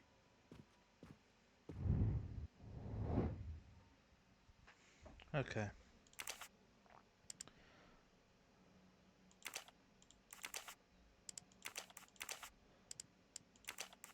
I do not think that's the right answer.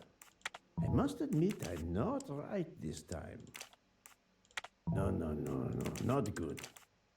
This is wrong. But I'm never far from the truth.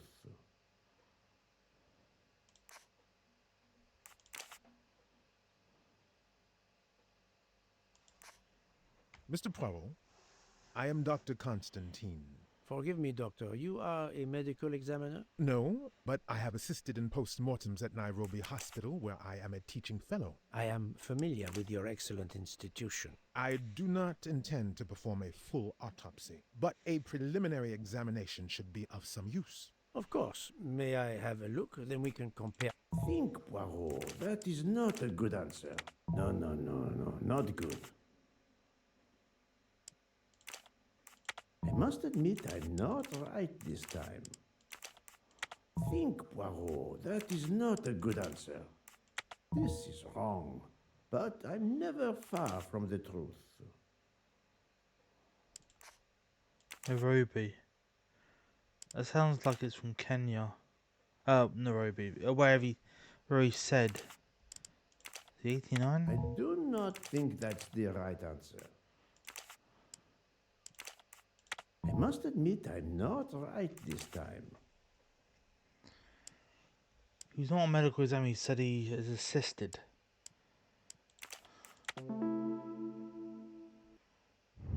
That's the right answer.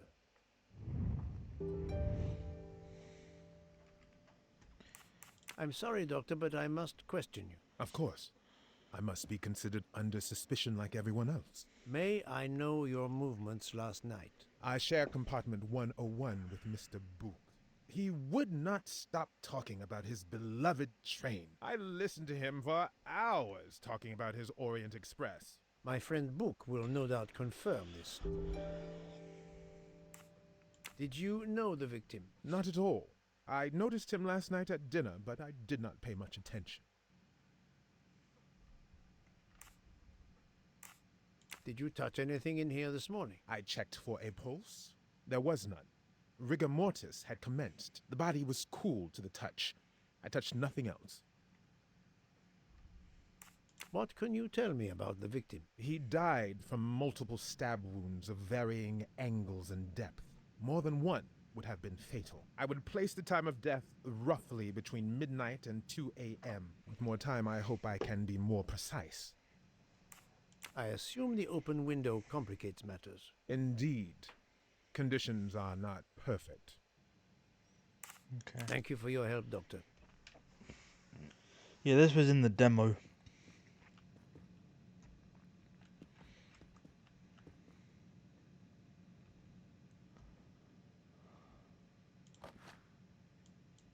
I'm sure I will find some interesting things inside.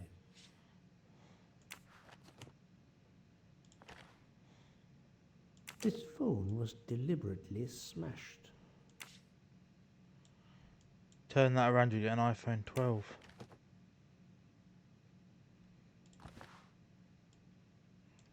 Right. Did it belong to Ratchet? I'll take photos.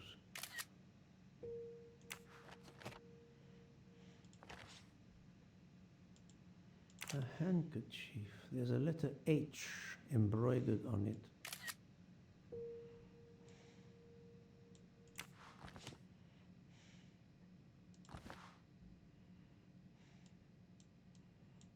Last night, Monsieur Ratchet said he takes precautions. I see now what he meant. He knew he was in danger and wanted to be ready, yet it was no use to him.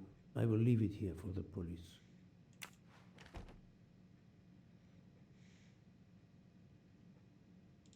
As you see, the victim has been stabbed many times. Several alone would have been fatal. Yes, I agree. An attack most savage. I will, of course, prepare a complete report on my findings. Thank you.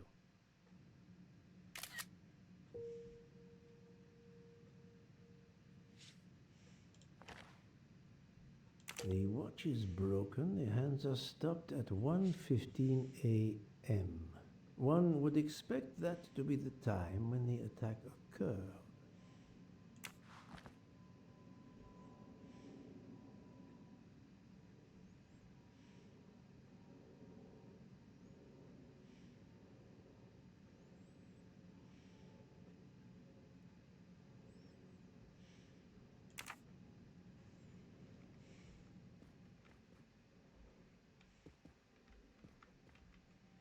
Where can the killer have gone? The chain lock is broken. Monsieur Michel told me that he broke the chain on the door to get into the room. I shouldn't leave until I have finished inspecting the crime scene. I wonder what could be in this photo.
for Daisy. Interesting. That was easy.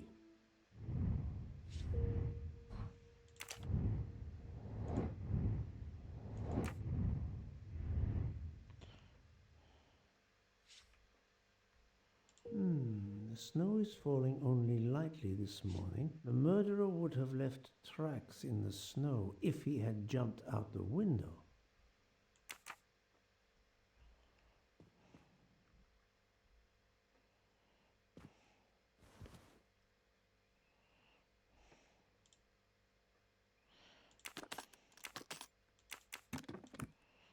I remember this. Expensive clothing, recently laundered.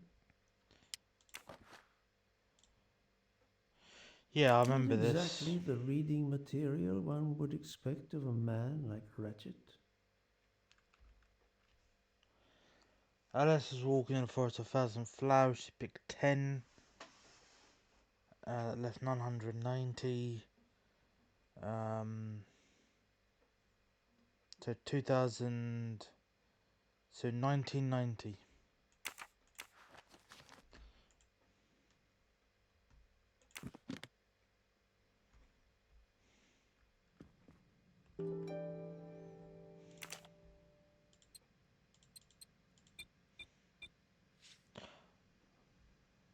Really?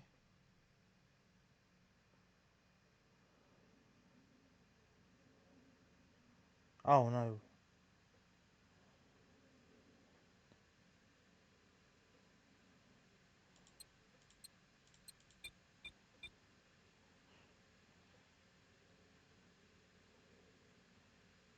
Oh, so that would leave 990. There was twice as many.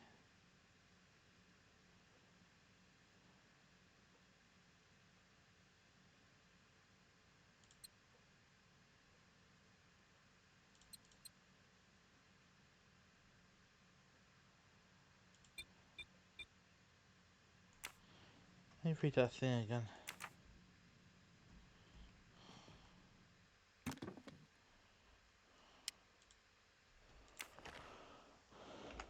Now she's walking in a forest of 1,000 flowers. She picked 10.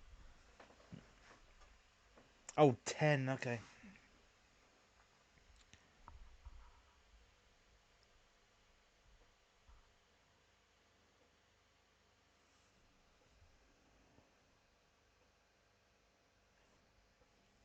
How many flowers are left in the forest?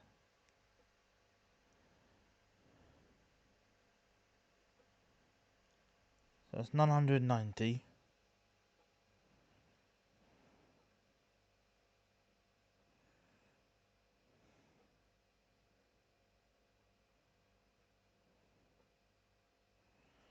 Twice as many, so that's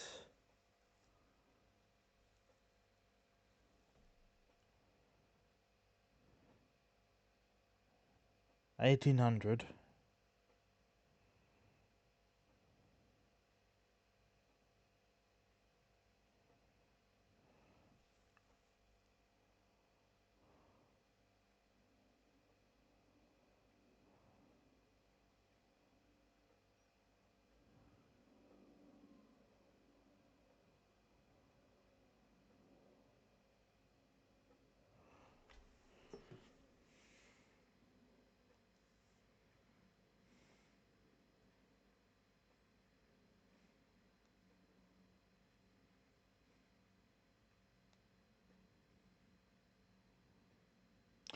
Oh, of course.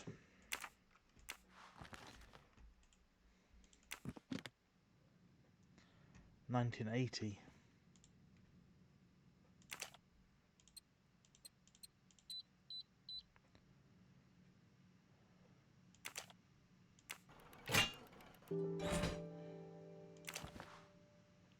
Not very surprising. American.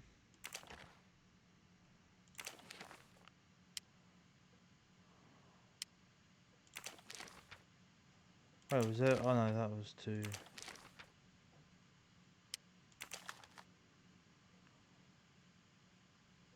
Fontana del... Okay. Ah, a meeting place on the back of a postcard. Someone with the initials A.W.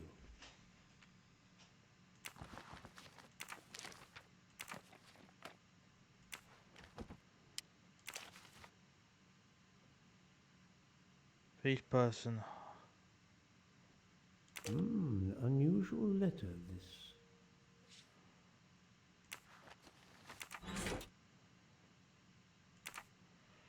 I'm just gonna make a cup of coffee. I'll be right back. Alright, let's continue.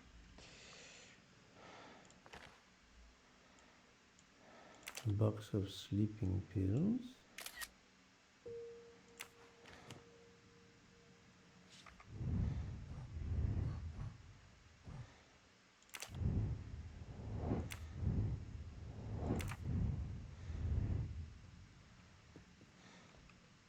This door communicates with compartment 204. The latch is open on this side. Okay.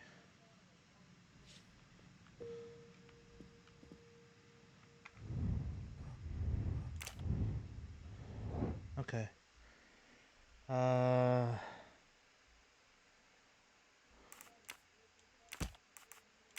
This is wrong, but I'm never far from the truth. Oh no.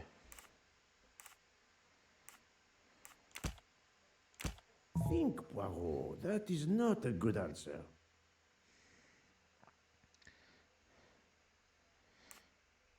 Oh, exited. I didn't read that. Exited. No, not good.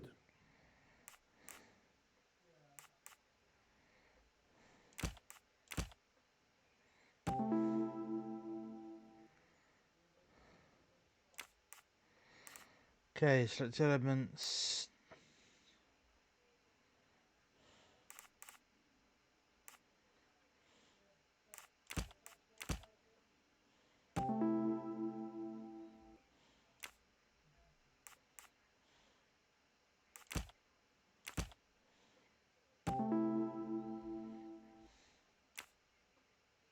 So, the murderer must have exited through Madame Hubbard's room.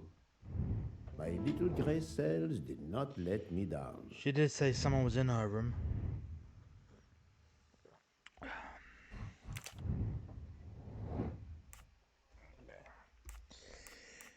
I think it was these two.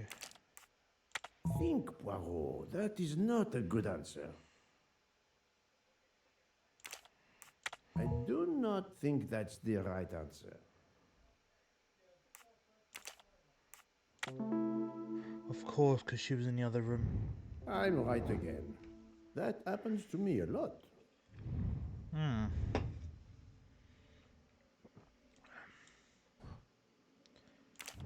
Interrogate Mr. Mikkel. Oh, that's the Mr. Hubbard. Mrs. Hubbard. I shouldn't leave until I have finished inspecting the crime scene. I have, haven't I?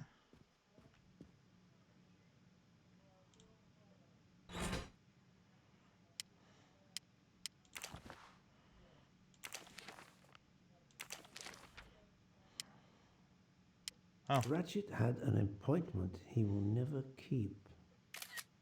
There we are.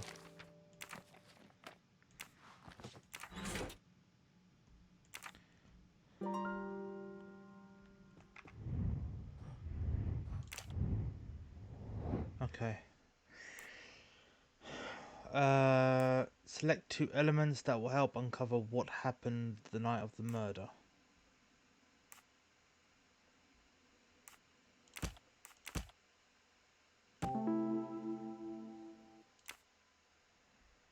Okay.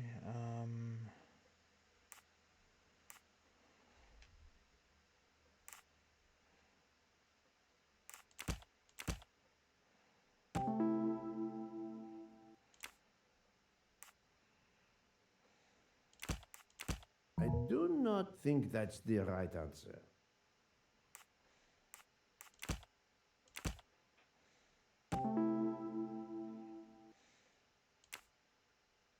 I can't imagine Ratchet taking a sleeping pill if he feared for his life. Et voilà. Et voilà. Who worked for Ratchet? Oh, him.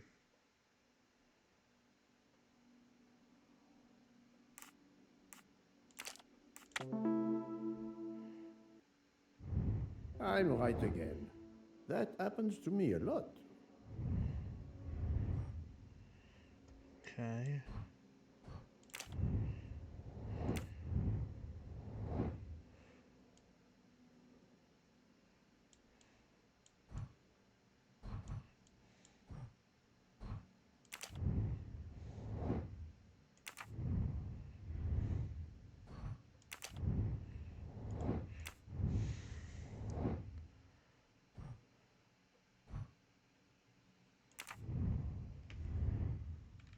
I think I've seen everything I need at the moment. I'm counting on you to finish your analysis. I'll have a more detailed report for you as soon as I can.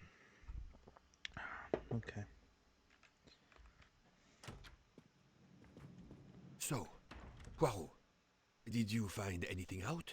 It's a bit early for the handcuffs, my friend. Even for Hercule Poirot. Do not worry, mon ami. I believe our culprit has no plans to strike again. Monsieur Ratchet was the target. Of that I am convinced. Tell me, Book, how did you spend last night? This is a joke, I hope. Don't you trust your old friend? My friend, calm yourself. I must hear your story in order to corroborate other accounts. Ah, naturally. Let me see. I went to my compartment after dinner. Dr. Constantine was already there. We talked about his career. He's a Cambridge man, you know. After university, he returned to his country and has done much good there. He was so interested in the Orient Express. I told him all the anecdotes I know. I'm not certain when we fell asleep, but it was very late. Here is what I have found out.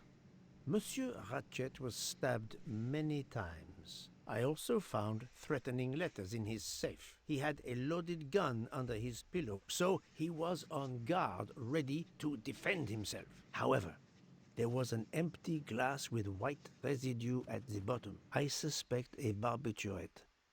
Perhaps he was forced to take it. In any case, I am certain he was unconscious, unable to defend himself. I also found several other items at the crime scene, possibly related to the murder. They must be investigated. By all means, Poirot. As fast as you can. I also found liquid for an electronic cigarette, but I could not find a vape. This might belong to the murderer. This criminal is an amateur. I need a list of the passengers with their compartment numbers. Pierre Michel will have it. I must interview the rest of the passengers and the staff. I'll be in the bar car if you need me. We are hours late. Soon I hope help will arrive.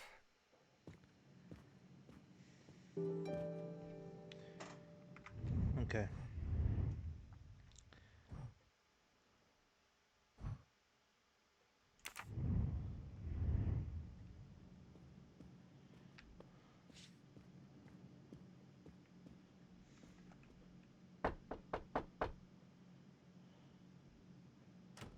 Good morning, madam. I am Hercule Poirot. Caroline Hubbard.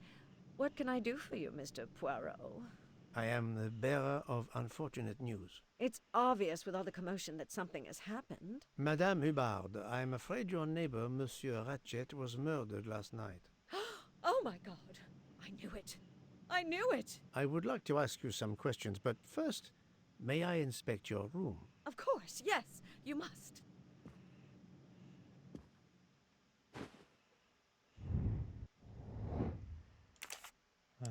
American.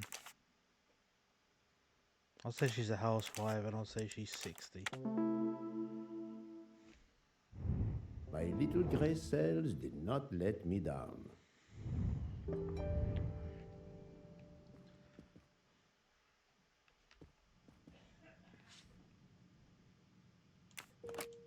This door connects to Monsieur Ratchet's compartment. It was latched on this side. The luxury of the Orient Express is present in every detail.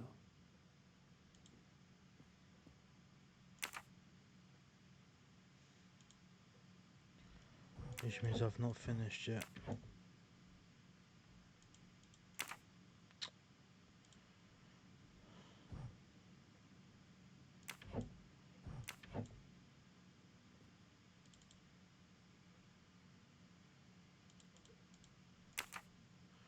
I might need her permission before I do that.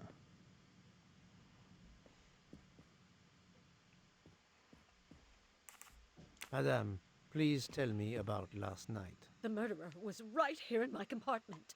I woke up. All in the dark it was. I was just so scared I couldn't scream. I pressed the call button. I pressed and pressed. I heard footsteps running in the corridor, then a knock on my door. "Come in," I screamed. And I switched on the lights at the same time. And would you believe it? There wasn't a soul there. You think he went back into the other compartment? How do I know where he went? I had my eyes shut tight. The conductor came in. I told the man what had happened, and he didn't seem to believe me. I asked him to search the room, but he found nothing. I told the conductor to look at the door between the compartments, and sure enough, it wasn't bolted. Well, I soon saw to that. I told him to bolt it, then and there. How is it you didn't bolt the door between the two compartments? But I had. Well, as a matter of fact, I asked that Swedish lady, Olsen, Greta, if it was bolted, and she said it was. How was it you could not see for yourself? I was already in bed, and my toiletry bag was hanging on the hook of the door. I couldn't see the latch from where I was. What time was it when you asked her to do this for you? Oh, it must have been around 10:30 or 10:45 p.m. She'd come along to see if I had an aspirin. But instead of opening my door, she opened Mr. Ratchet's door by mistake. He said something quite rude, like, "Not a chance, lady, you're too old." It shocked her. She came in. I told her where to find the aspirin, and she got it out of my toiletry bag. Poor girl, she didn't have a good night. The same could be said for Monsieur Ratchet. It appears Mademoiselle Olsen may be the last person to see Ratchet alive.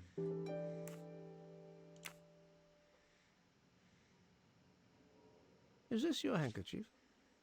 No, not at all. Yet it is embroidered with an initial H, like your name. I don't care. It's not mine, and I would certainly never buy something so impractical as that frilly thing. Are you a smoker? No, definitely not. Filthy habit. Okay. I have not finished inspecting your room. If you don't mind. Okay,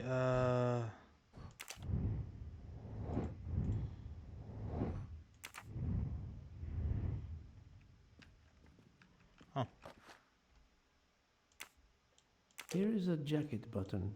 It bears the logo of the Orient Express.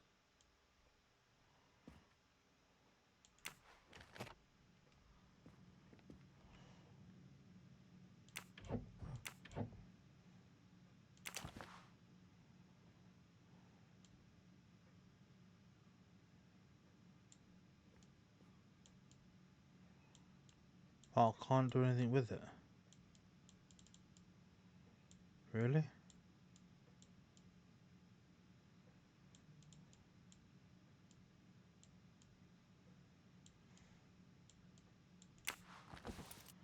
Oh, I've got to take it.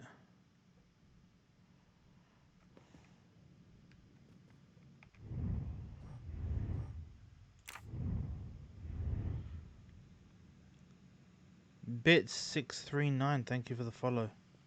Let's see if Mrs. Hubbard was telling the truth about the latch of the connecting door.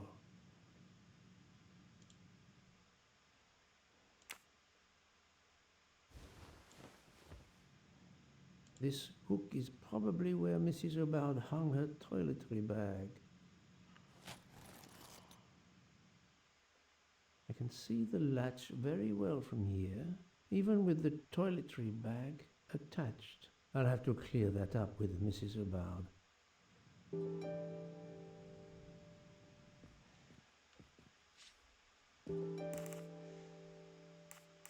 I found a jacket button on your table. It looks like it belongs to Also, that looks like employee. a train employee. The button bears the logo of the Orient Express. Well, of course the conductor came in last night, but he didn't go near that table. Still, it's a safe bet that it belongs to the conductor. I'll check his jacket later, to be sure.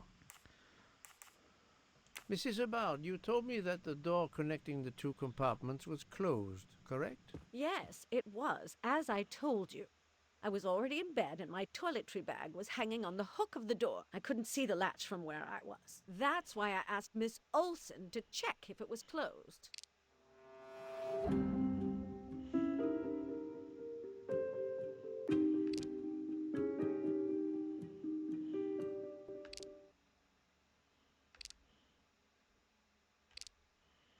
Are you sure everything you've told me is accurate, Madame Hubbard? Of course. I have an excellent memory.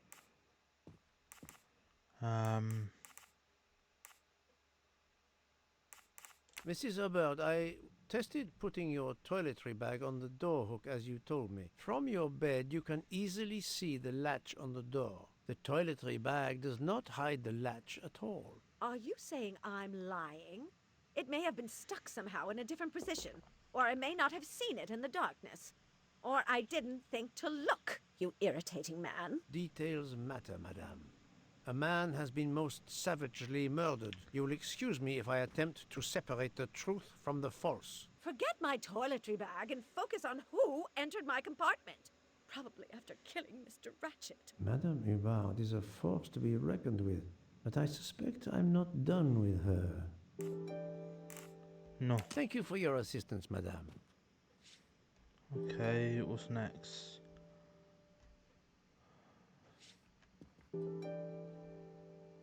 Done that one.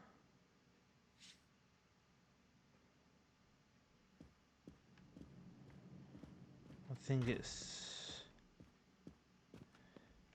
Monsieur Michel, I must ask you a few questions if you don't mind. I will do everything I can to help. First of all, tell me about yourself. Very well. My name, as you know, is Pierre Michel. I am from Calais. I've been with the company for over 15 years. Thank you. Okay, he's definitely 57. Valet. No, not good. This is wrong. But I'm never far from the... I do not think that's the right answer. Monsieur Michel, I must ask you a few questions if you don't mind. I will do everything I can to help. First of all, tell me about yourself. Very well. My name, as you know, is Pierre Michel. I am from Calais. I've been with the company for over 15 years. Thank you.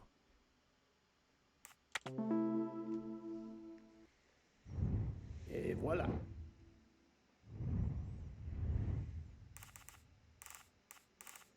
Can you provide me with a listing of the passengers and their rooms, please? Yes, certainly. Okay. I ain't reading all that.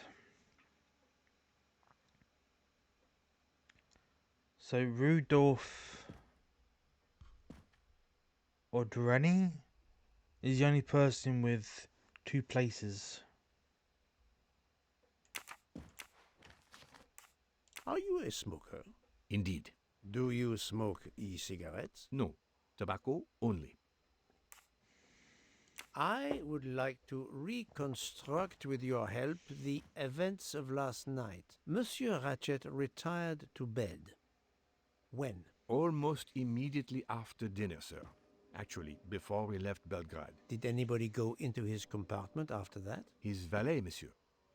Monsieur Masterman. And then his secretary, the young American gentleman. Monsieur McQueen. And that is the last time you saw or heard of him? No, monsieur. You forget that Monsieur Ratchet rang his bell around 12:40 a.m., soon after we had stopped. I knocked at the door, but he called out in French, "Ce n'est rien, je me suis trompé." I then left to answer another bell that had just rung. Where were you at 1:15 a.m.? I was sitting on my little seat at the end of the car, facing up the corridor. Are you sure? I left a little after 1 a.m. to speak about the snow with my colleague Jean in the bar car. I came back later. There was a call. I remember speaking to you. Indeed, I remember. Carry on. It was the American lady, Madame Hubbard. She thought she saw a man in her compartment. Then, around 1:50 a.m., I made the bed for Monsieur Ratchet's secretary, Monsieur McQueen. He had spent the evening talking with the English Captain Arbuthnot. At 2 a.m., I returned to my place and stayed there until dawn. What is the last station where we stopped? Winkowski. Could someone have come on board? Possibly. I was very busy. Owing to the weather, we were a few minutes late. We left at 12:10 a.m. I found a button from an Orient Express staff jacket. Did you lose one by any chance? No, monsieur. As you can see, I have all my buttons. It is not mine. Okay.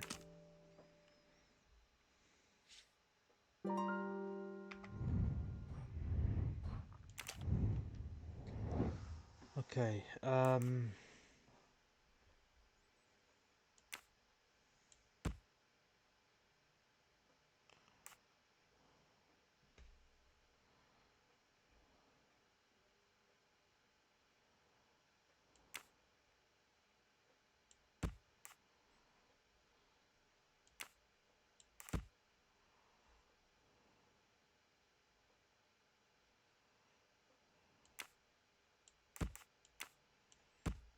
No, not good.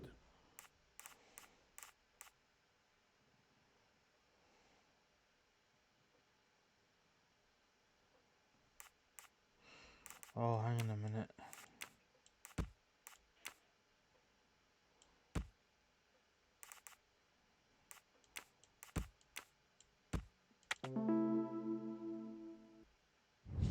My little gray cells did not let me down.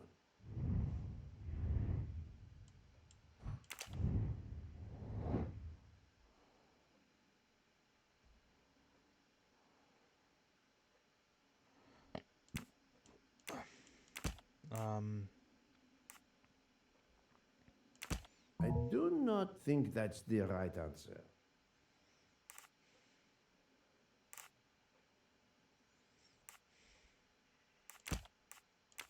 No, not good. Really?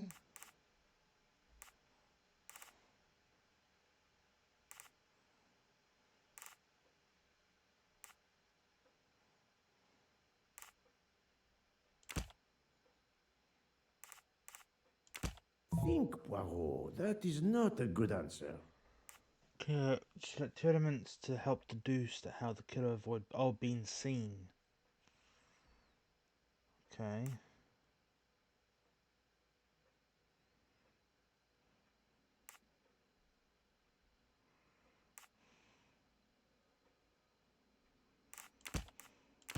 I must admit I'm not right this time.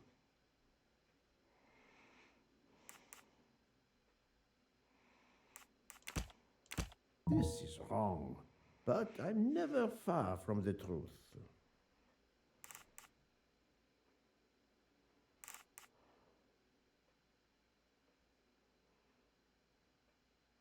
So is that the platform? He would have seen someone coming on.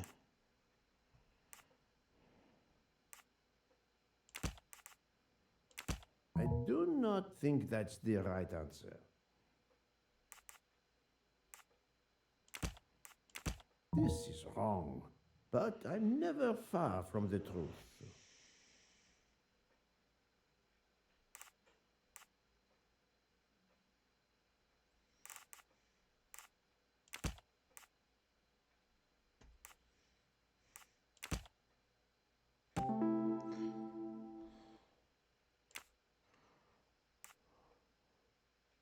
While Monsieur Michel was chatting with Monsieur Fauchet in the bar car between 1 a.m. and 2 a.m., the murderer could have escaped Ratchet's room without being seen. Et voilà. Et voila. Took me a while.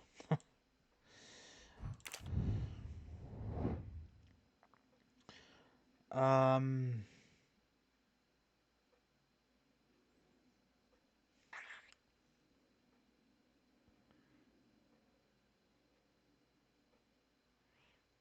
I would say yes. This direction looks promising.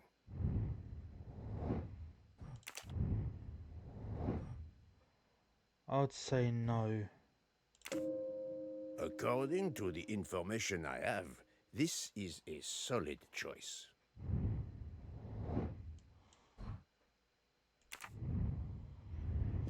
Okay.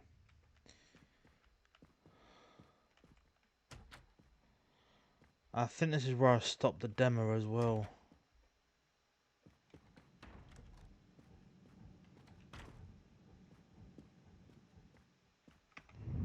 What do I have to do now?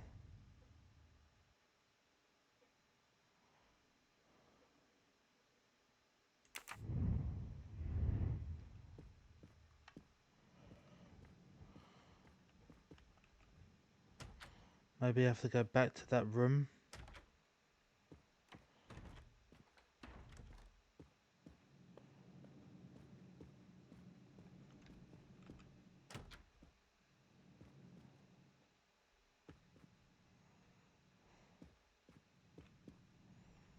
No. Okay.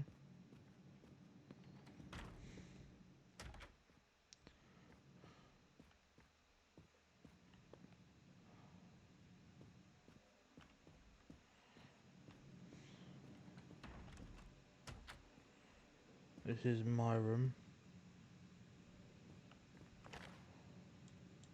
The mustache comb to tame unruly knots.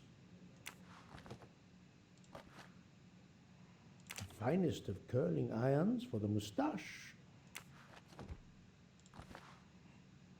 Wax to preserve the perfect symmetry of the mustache. Wow.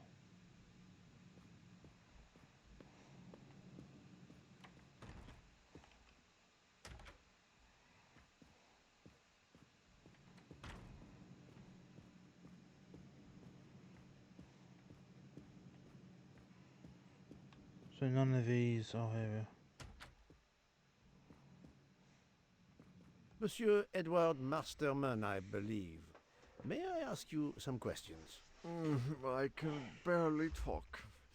I have a terrible toothache. We have a doctor on board the train. Perhaps... I do not need a doctor. I use essential oils. If you can find my flask of clove oil in my box, I would be grateful. Fine, if you insist. I will help you. Okay.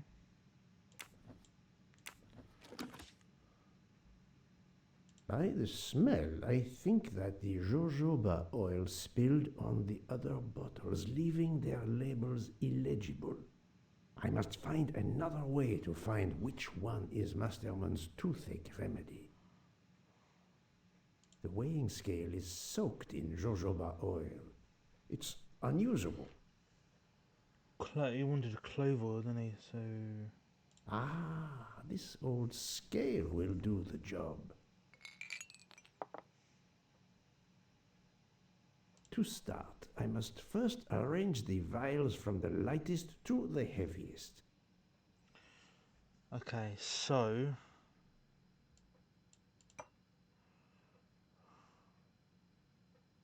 What the hell? Oh.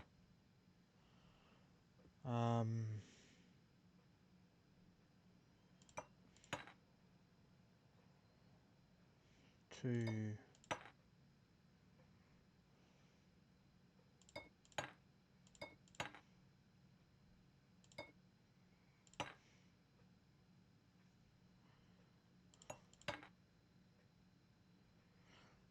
2, 5, 7. Oh, there's 2 18s.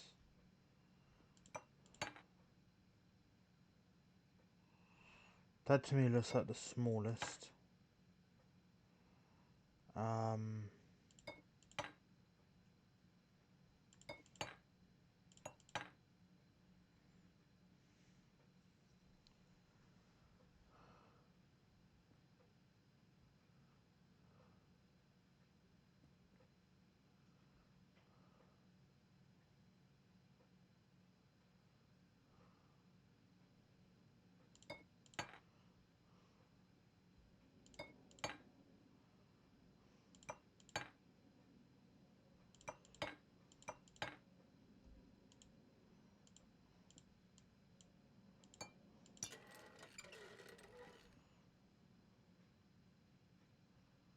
Oh.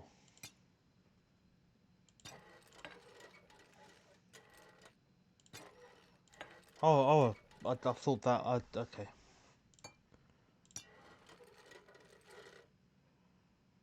So I'm guessing that's 5.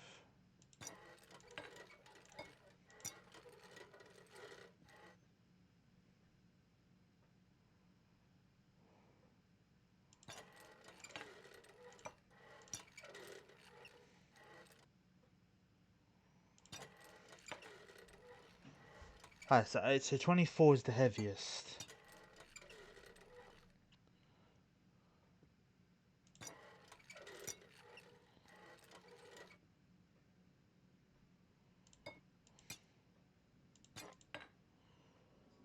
Okay, that's definitely the heaviest.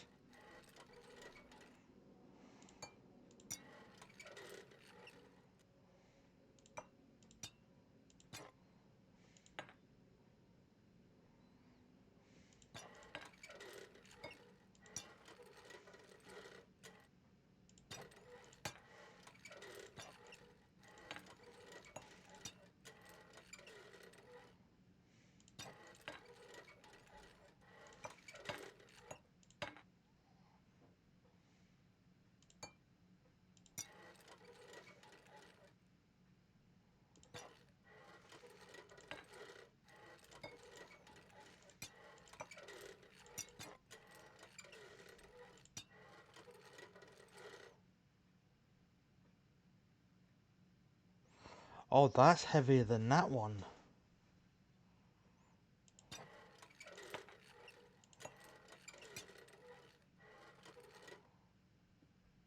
Okay, that's heavier than that one.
Okay, that's heavier than that.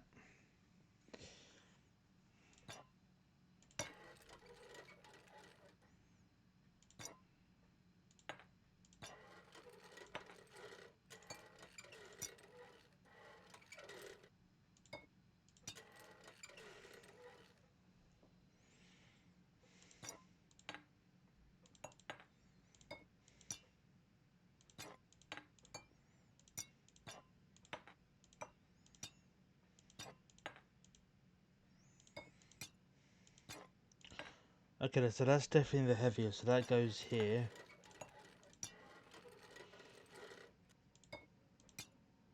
Light. Light.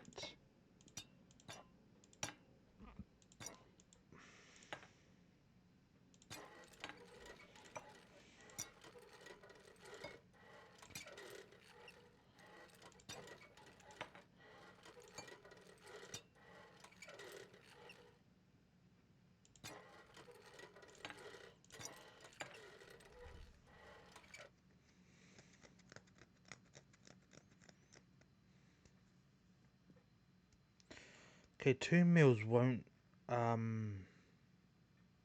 weigh anything. So what to do? If I do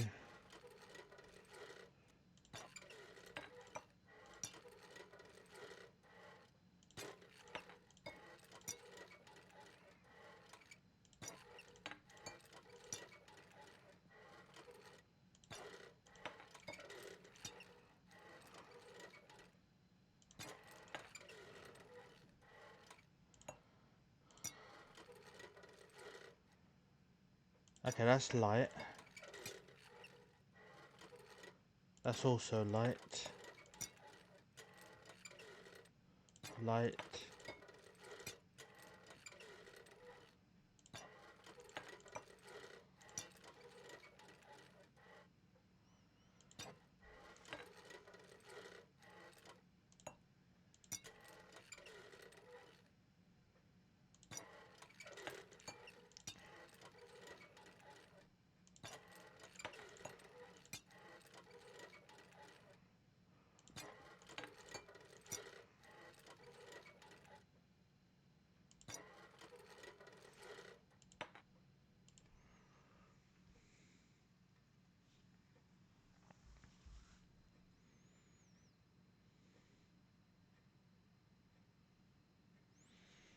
Okay.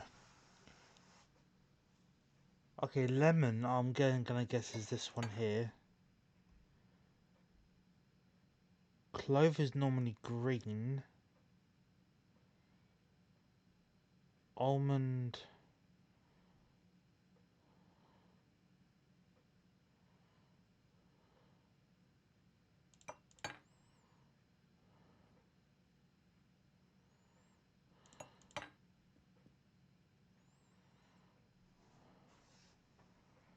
Lavender, I would say, is green. No, clove is green.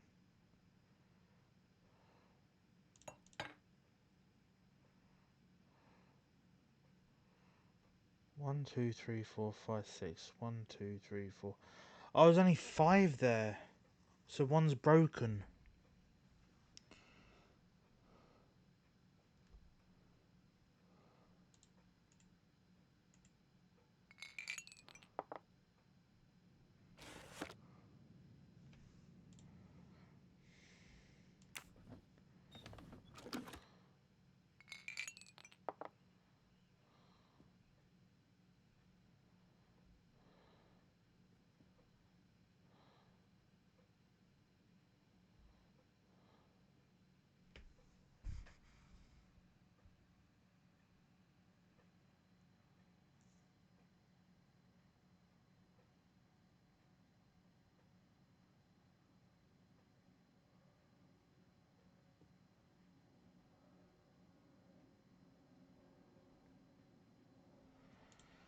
To start, I must first arrange the vials from the lightest to the heaviest. Okay, I'm gonna say...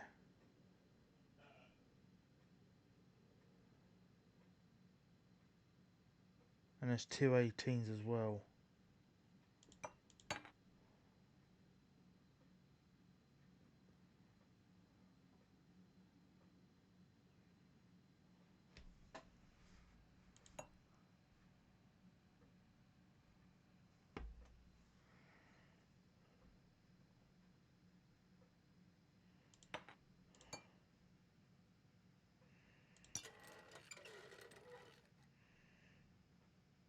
Okay, that's got to be an 18.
To start, I must first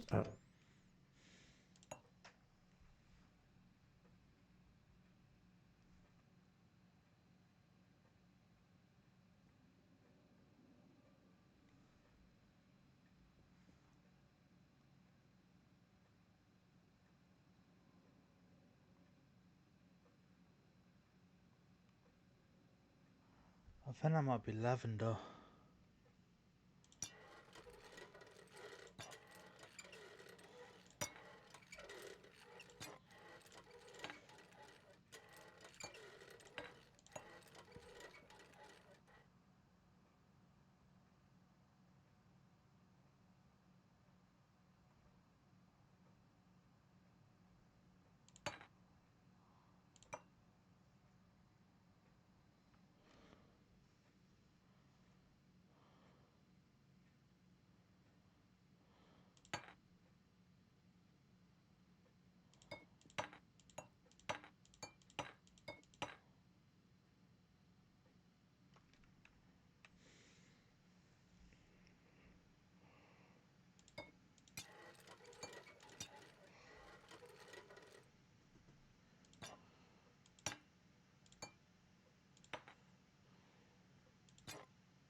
That's heavy.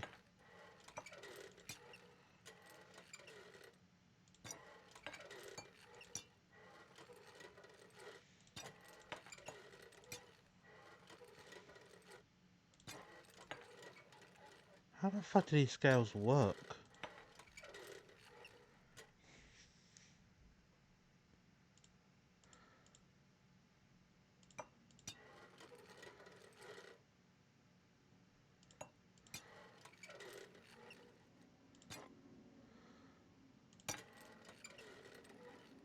Oh, that's heavy.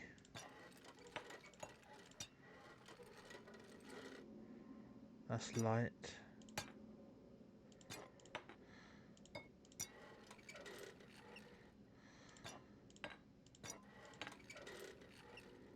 That it? Now that I know the order, I think that I can easily guess which one is the clove oil. So 2, 5, 7. Here is Monsieur Masterman's remedy.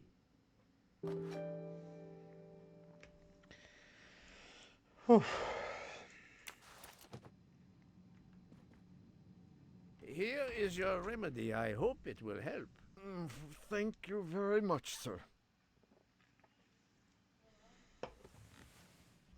Ah, well, I can finally speak without too much pain. I'm ready to answer your questions. You are Monsieur Ratchet's valet? Yes, sir, that is correct. Were you told that your employer was murdered? Yes, sir. A very shocking occurrence.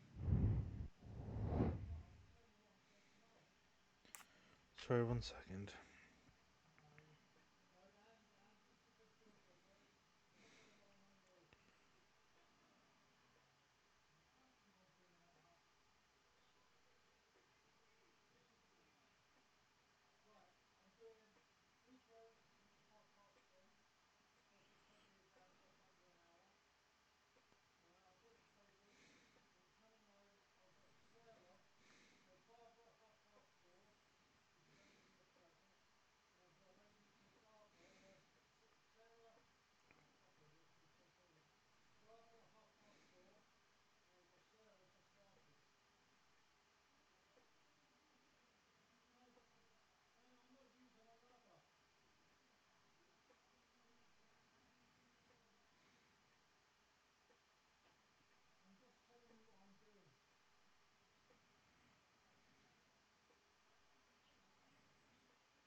Okay, so he is...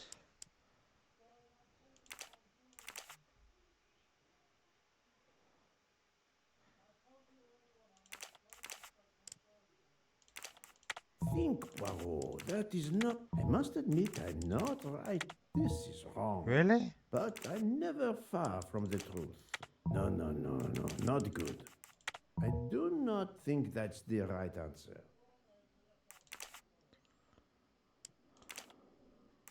Think, Poirot, that is not a good answer.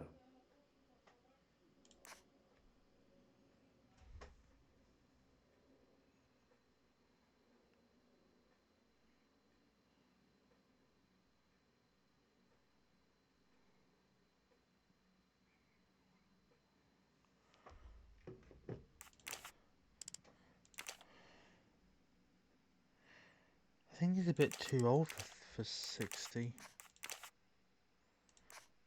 I must admit I'm not right this time.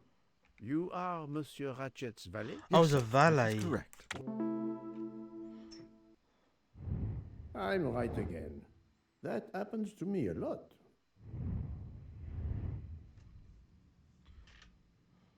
At what hour did you last see Monsieur Ratchet? It must have been around 9 p.m., sir.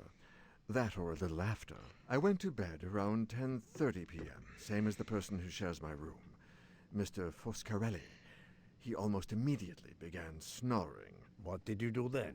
I read, sir, and I spent a while soothing my toothache with clove oil and listening to the snoring. Did you hear anything during the night? Yes, my roommate's snoring.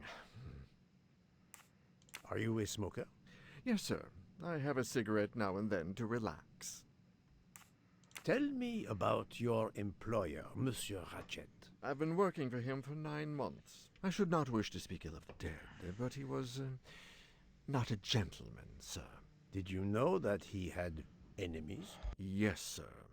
I heard him discussing some threatening letters, sir, with Mr. McQueen. Did he mention these letters to you? He had been reading a letter when I came in.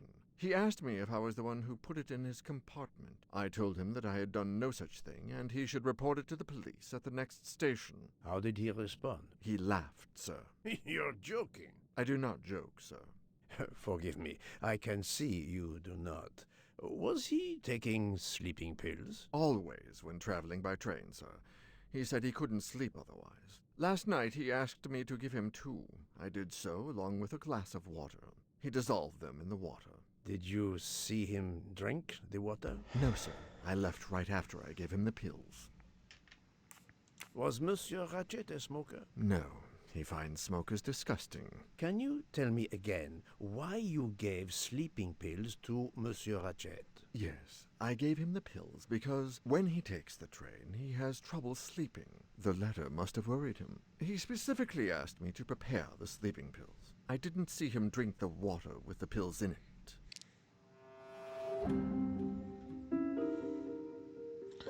Just give me 1 second, guys.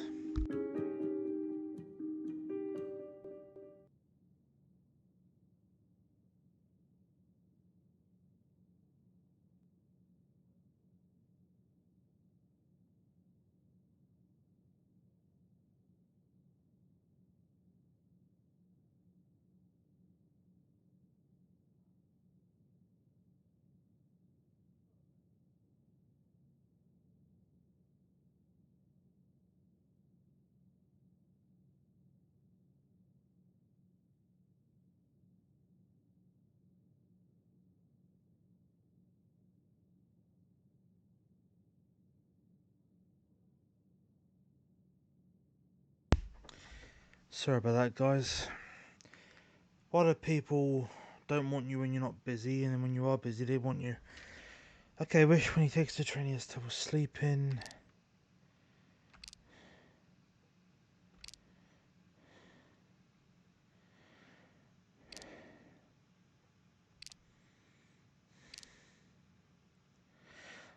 I'm gonna say that.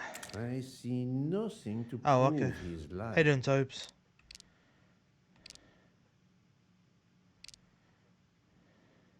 I have no way to prove he's lying. What evidence can help me prove he's lying?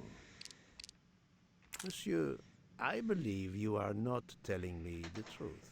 What? How can you say that?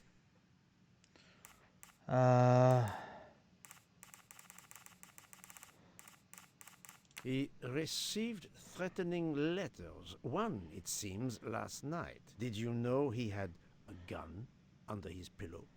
And even asked for my help to watch over him? I find it strange that he asked you for sleeping pills when he was afraid for his life and prepared to defend himself. I'm sure I don't know.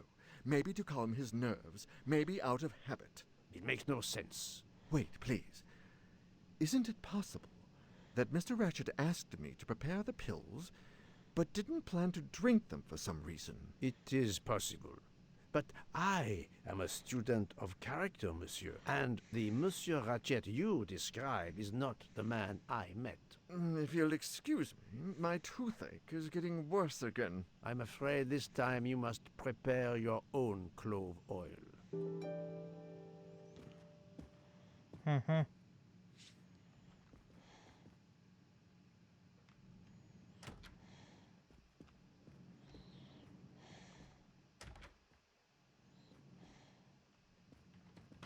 I believe I am addressing Monsieur Hector McQueen. Guilty as charged. I beg your pardon? Oh, sorry. Just an expression. My father used to say it. You must have had an interesting childhood. I am Hercule Poirot. No need to be modest. You're a detective. You are Monsieur Ratchet's secretary? I am Mr. Ratchet's secretary.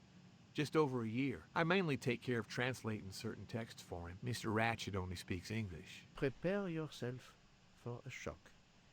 Your employer, Monsieur Ratchet, is dead. So they got him after all. What do you mean? You are assuming he was murdered? I know he had enemies. What can you tell me about Monsieur Ratchet? He was American. He was an antiques dealer. I don't know much more. Mr. Ratchet never talked about himself or his life. But I think Ratchet wasn't his real name. And he left the United States to run away from something. Or someone. Yes? He started getting letters. Threatening letters. Do you still have them? I have one. Did you know that Monsieur Ratchet had asked for my help? Asked you? No, I didn't know. He knew he was in danger. When did you last see him? Last night around 10 o'clock, I should say. Did you like your employer, Monsieur McQueen? No, I did not. He was, I'm sure, a cruel and dangerous man. Can you tell me your movements last night? I went back to my compartment. I read a little. In Belgrade, I went out onto the platform to smoke, but it was cold. I quickly went back in. I then went to Mr. Ratchet's compartment to take some dictation for him. I left around 10 o'clock. I saw Captain Arbuthnot. We ended up chatting in my compartment. Then we went out on the platform to quickly stretch our legs at Minkowski. He left around 2 o'clock. Thank you. I will need to check Monsieur McQueen's story with Captain Arbuthnot. I found a diary in Monsieur Ratchet's safe. Did you know about it? I kept a business appointment book, but I know he had a personal diary as well. That looks like it. Are you a smoker? Yes, I smoke cigarettes. I've tried to quit, but no luck. Can you give me this letter, please? Of course. Here it is. Time to die. Was Monsieur Ratchet a smoker? No, he hated the smell of smoke. Interesting.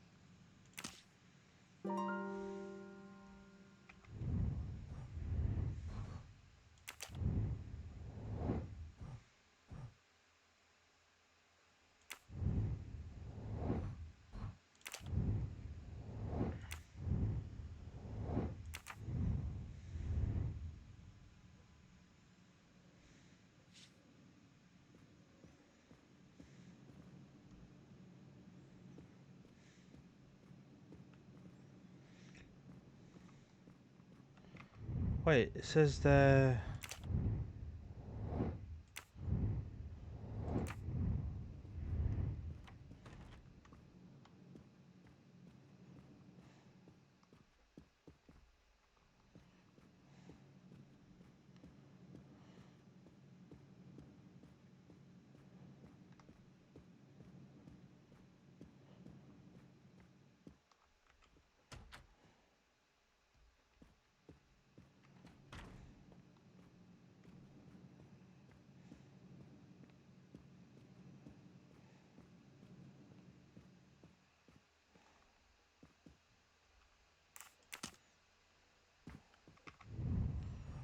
Now what do I do?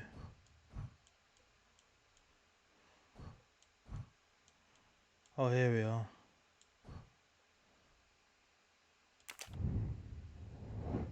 Oh, okay.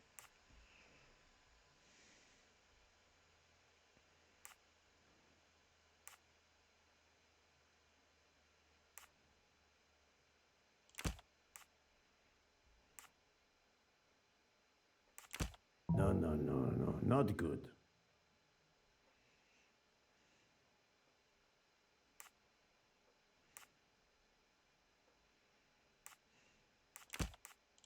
This is wrong, but I'm never far from the truth.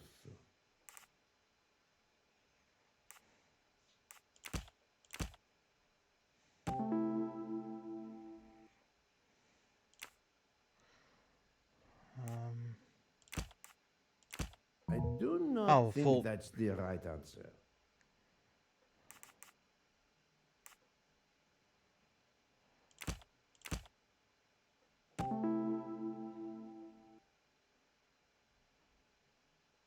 Ah, okay. The murderer may have impersonated Ratchet by calling Monsieur Michel to make it seem that Ratchet was still alive at 12:37 a.m. Et voilà. Wow.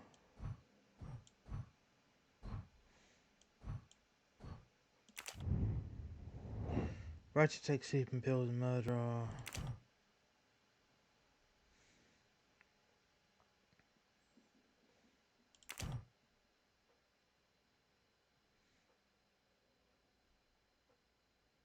I do not think that's the right answer. Oh, okay. I thought it was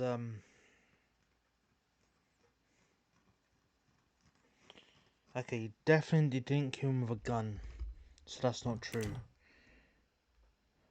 That one. I'm right again. That happens to me a lot.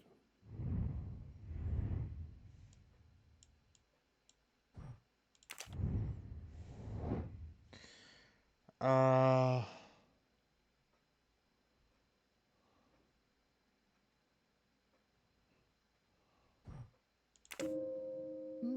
This direction looks promising.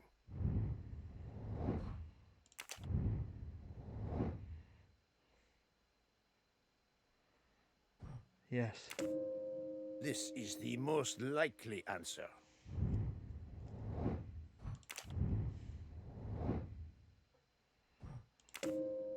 According to the information I have, this is a solid choice. Okay.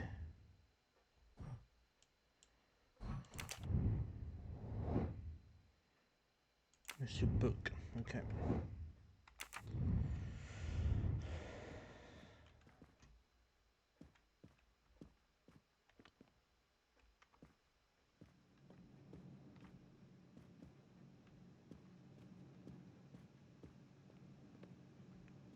Wait, I came from this way. Where's...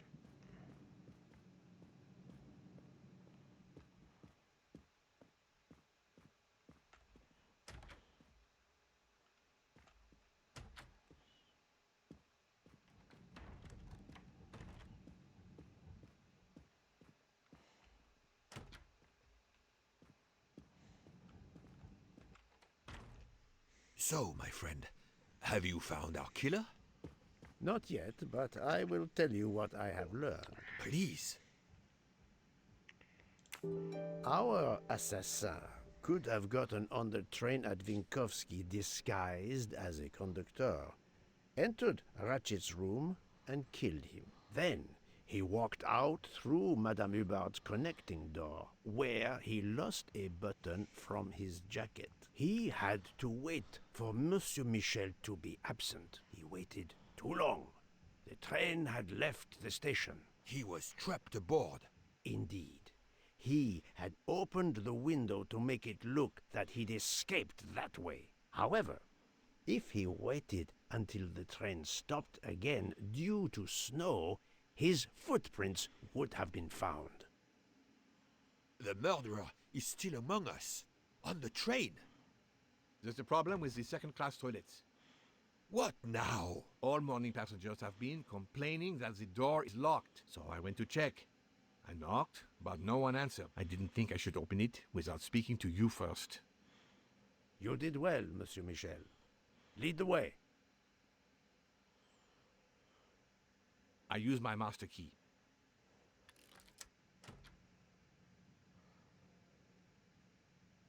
But who is she? Is she alive? She is breathing. Then if she isn't dead, isn't she our murderer? That, my friend, is what we must find out.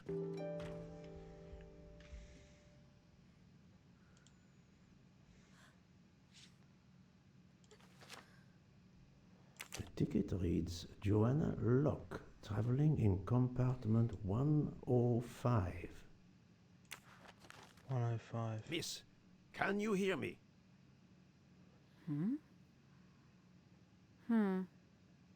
She's breathing.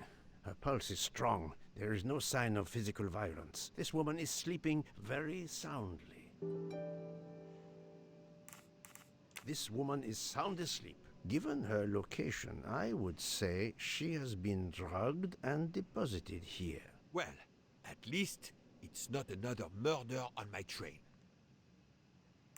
The train is, of course, full. Monsieur, the list I gave you indicates that Hildegard Schmidt shares her compartment. I will want to talk to her later. For now, we will concentrate on this mysterious young lady. Let's return her to her more comfortable bed.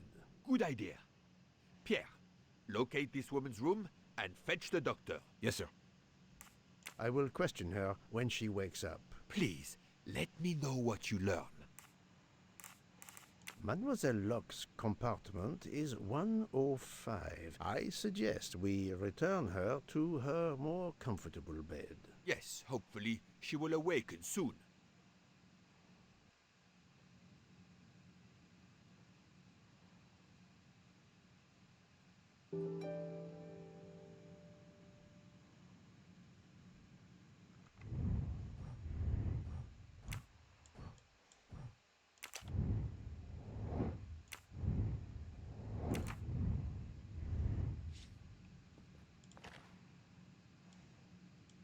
A cup of tea with white residue at the bottom. Could be sugar though.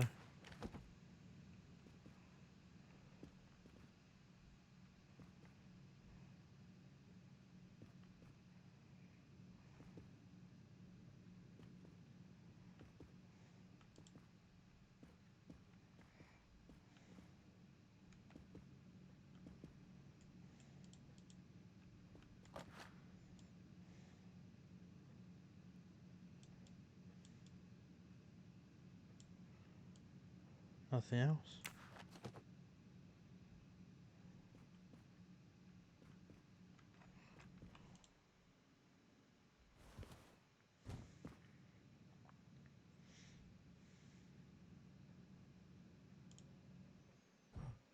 Oh, I need a code.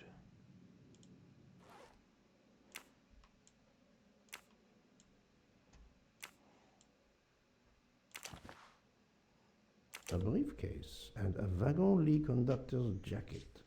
And the button is missing. Oh yeah.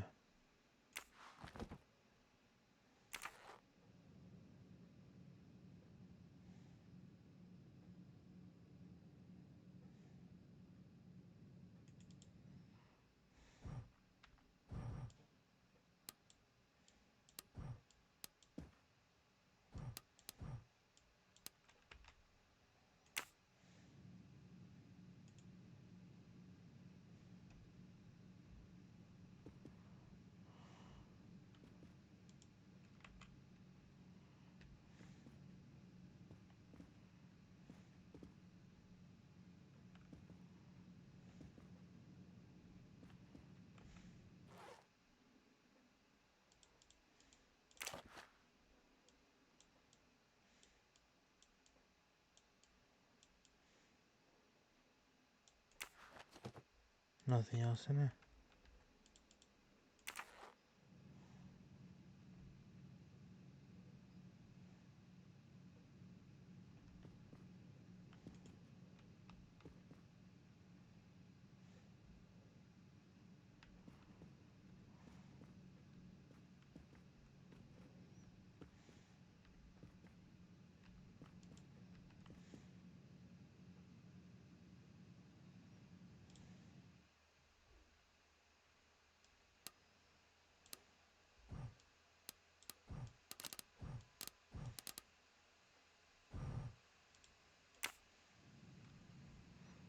How do I find out the combination to this?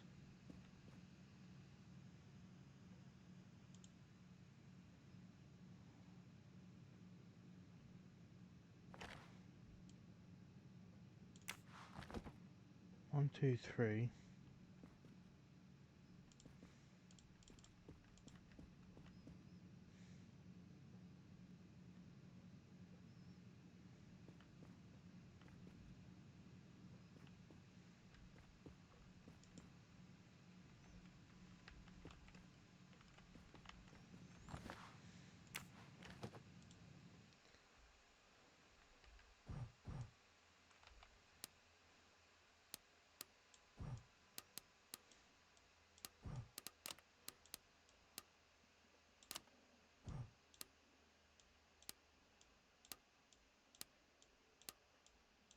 We really need to find the combination.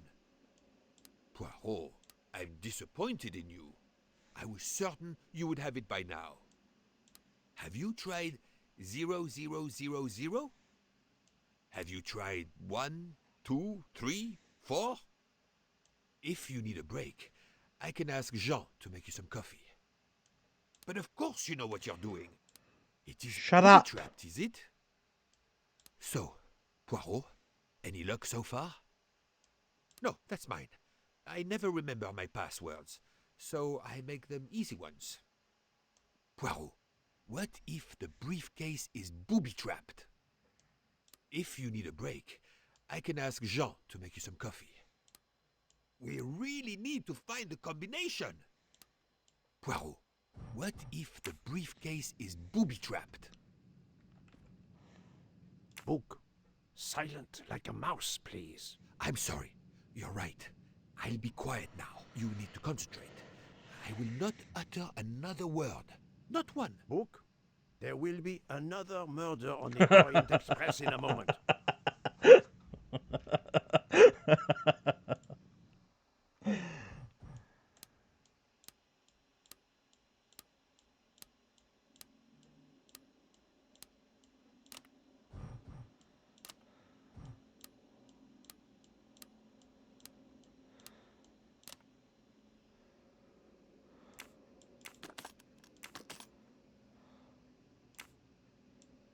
Oh, shit.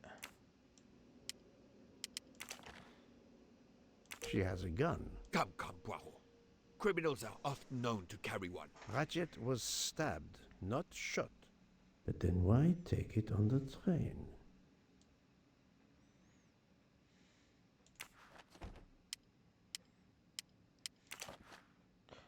Oh, This shit. badge says that Joanna Locke is an American detective with the Berkshire Police Department in Massachusetts. An American police officer? Oh. Damn. Mademoiselle Locke seems very interested in our victim. Of course. She has studied her target. Possibly.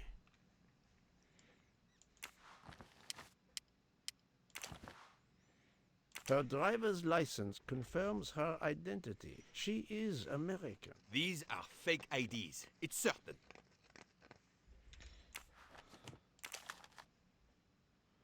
The stuffed animal is the same as in the photo found at the crime scene. What a coincidence. Mademoiselle Locke appears to have been investigating Monsieur Ratchet.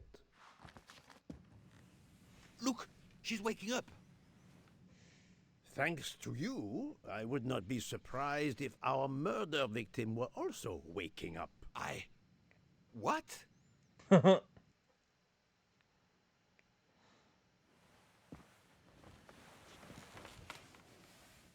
Oh, my head. What's all the yelling about? Who are you? Give me a good reason why you should not be in handcuffs. I can give you a reason, Book. Whose handcuffs will we use? I have none. Do you? Well, You are Joanna Locke, mademoiselle? Yes, Joanna Locke. I'm a detective. Berkshire, Massachusetts Police. I have found your credentials, mademoiselle. And I know who you are. Mr. Poirot. Then, if the introductions are complete, perhaps the explanations may begin. I'll try. It's simple, really. I'm on the trail of a murderer.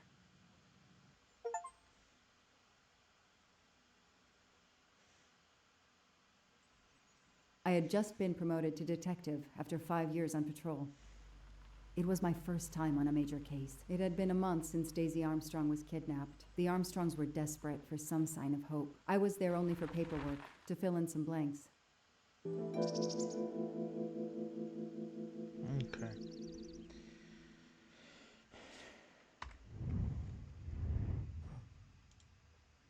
Why can't I save?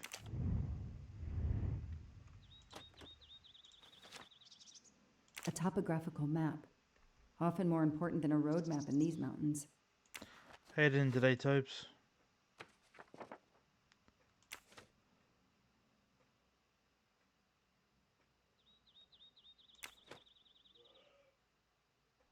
The crime was audacious. How could the kidnapper know which was the window of Daisy's room? No, they could use a ladder to reach it, and no, they could enter the room without being seen.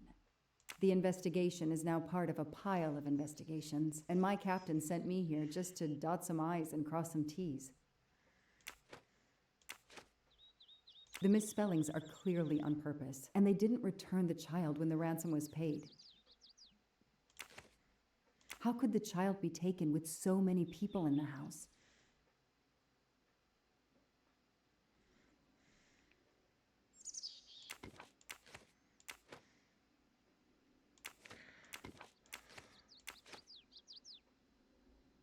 I can't imagine the pain her parents felt when they realized Daisy was gone. How are they going to feel when they realize I have no answers for them? Only more questions.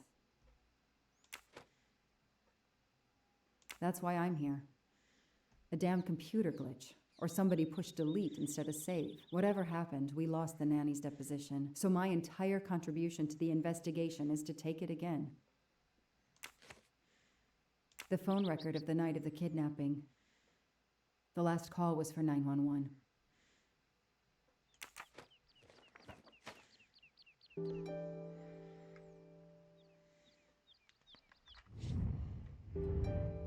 Can't save it yet.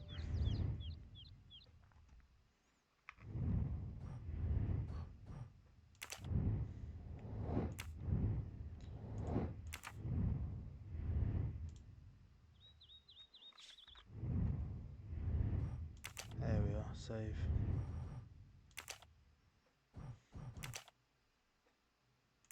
Okay.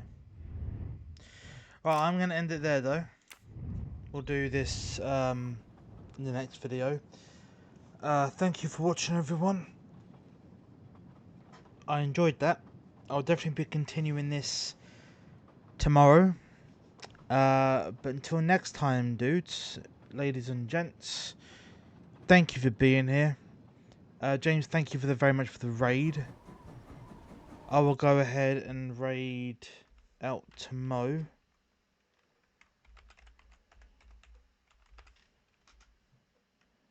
There we go.